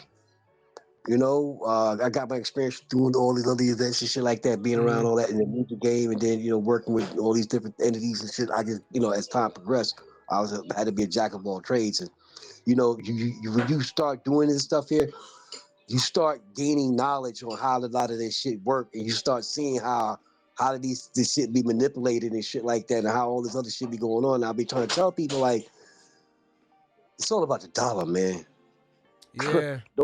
Don't get it twisted, man. People talking that bullshit. I love my Knicks. I want to see them win the Super Bowl. I like my 49. I want to see them win the Super Bowl. But at the end of the day, it's all about the dollar. You think Wait, Tom Brady stayed up in that top slot for so long? You know why? He's a money maker, bro. wait, quick thing. Do you heard that the NBA just signed like a big ass contract with like a French company, right? Nah, I didn't hear about that.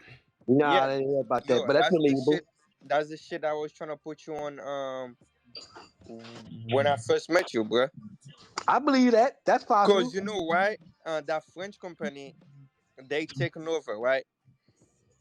You hear all that bullshit, DraftKings, um, FanDuel, and everything else, right? That French company don't do that shit. What they end up doing, and recently, freaking Tamika and Adam Silver and a bunch of NBA players flew to Italy, right? And keep in mind, the reason why they washed, like they wanted to get that deal closed so quick is because of that kid that just went number one overall pick, right? I forgot his name. Let's Wembyaba. just say Wemby. Let's just Yeah, say yeah, Wemby. I can't say his last name. Lembiana. yeah, Victor. yeah. Wemby, right? Wemby and Kylian Mbappe are close. Kylian Mbappe is that on that soccer player from France, right? Yeah, So he be he's like the killing. he's the ambassador for that company, right? So basically, like the way that company is, bro, it's basically like you go on eBay or spot thing, right?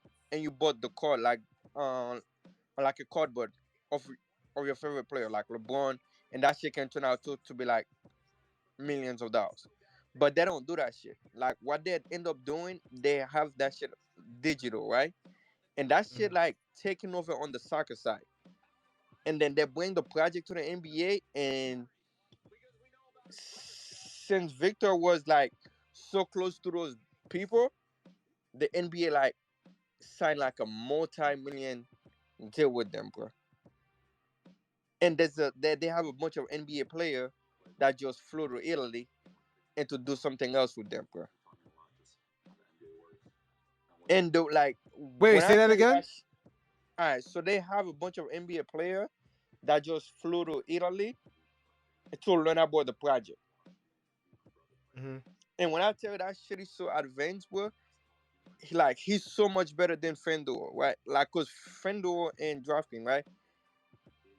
You can bet on the game, but if you lose your money, right? But the way that shit is, like the way that company is, let's just say like LeBron, right? For example, and Victor that just get drafted. I purchase his card every week.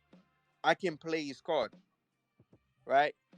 And if I lose, I still own his card, and his card still getting value as he's keep getting better in the league, like winning accolade, like MVP, Rookie of the Year, shit like that. His card price gonna go up in value. So now you can choose: do you wanna sell it and make the profit now, or do you wanna keep that card and you keep playing?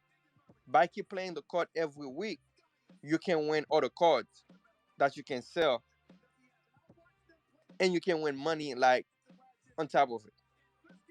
Oh yeah, it was that new way of gambling that you was Yeah, explaining but last time. the way it is not even like, but there's no like every sector look at it. There's no gambling in it at all So because wait, you hold on. Let literally me ask put you a it. question. But at the end of the day, is it more interactive Yes, bro. with you When watching I the tell, games? bro, yes, because Because every that is the free, main purpose of it. yeah, bro. Your player score one free throws, bro. You move up the ranking. Your player Oh, get okay, get a okay. turnover, you move down. And the way the stat is, they made it so advanced, bro. Like that shit is crazy, bro. And the NBA literally just signed a multi-million deal with them, bro. That shit was a lot of money. Yo, to You be know Yeah, honest every with because day you, the it NBA gonna benefits get from them. that, huh? wait, what'd you say, OG? No, Yeah, that was yeah, nah, that's just gonna benefit the fuck out of them. It's a good business move because you know, think about it because the NBA's already involved everything that's going on in Europe. You know what I'm saying? That's why they're grabbing all these players coming out of Europe right now because it's it's money. They're not. It's not a. It hasn't failed for them. Like every player, think about it. Every player that they're draft from Europe, from Buster Chase played with the Bulls, Kukoc to motherfucking Yao Ming, and the list goes on. So they've had, believe it or not, check this out, y'all. They've had huge success with overseas players coming here to the NBA and making money. Huge because it's just now you got it on a global standpoint versus people just watching the game in the U.S. So now you got people all over the world watching NBA fucking basketball. They're not just watching Europe basketball. They watching. They want to see the shit that's going in the NBA because they Mm-hmm. got their players coming from different countries coming here now. So like it's a great money move. I mean, it's great for them. I wouldn't be surprised if sooner or later you see an NBA in Europe. Whereas they got an NBA going on in Europe, the same time, and they start exchanging players back and forth. That's more money for them. That won't surprise me. They do some retarded shit like that. They're greedy. Yep.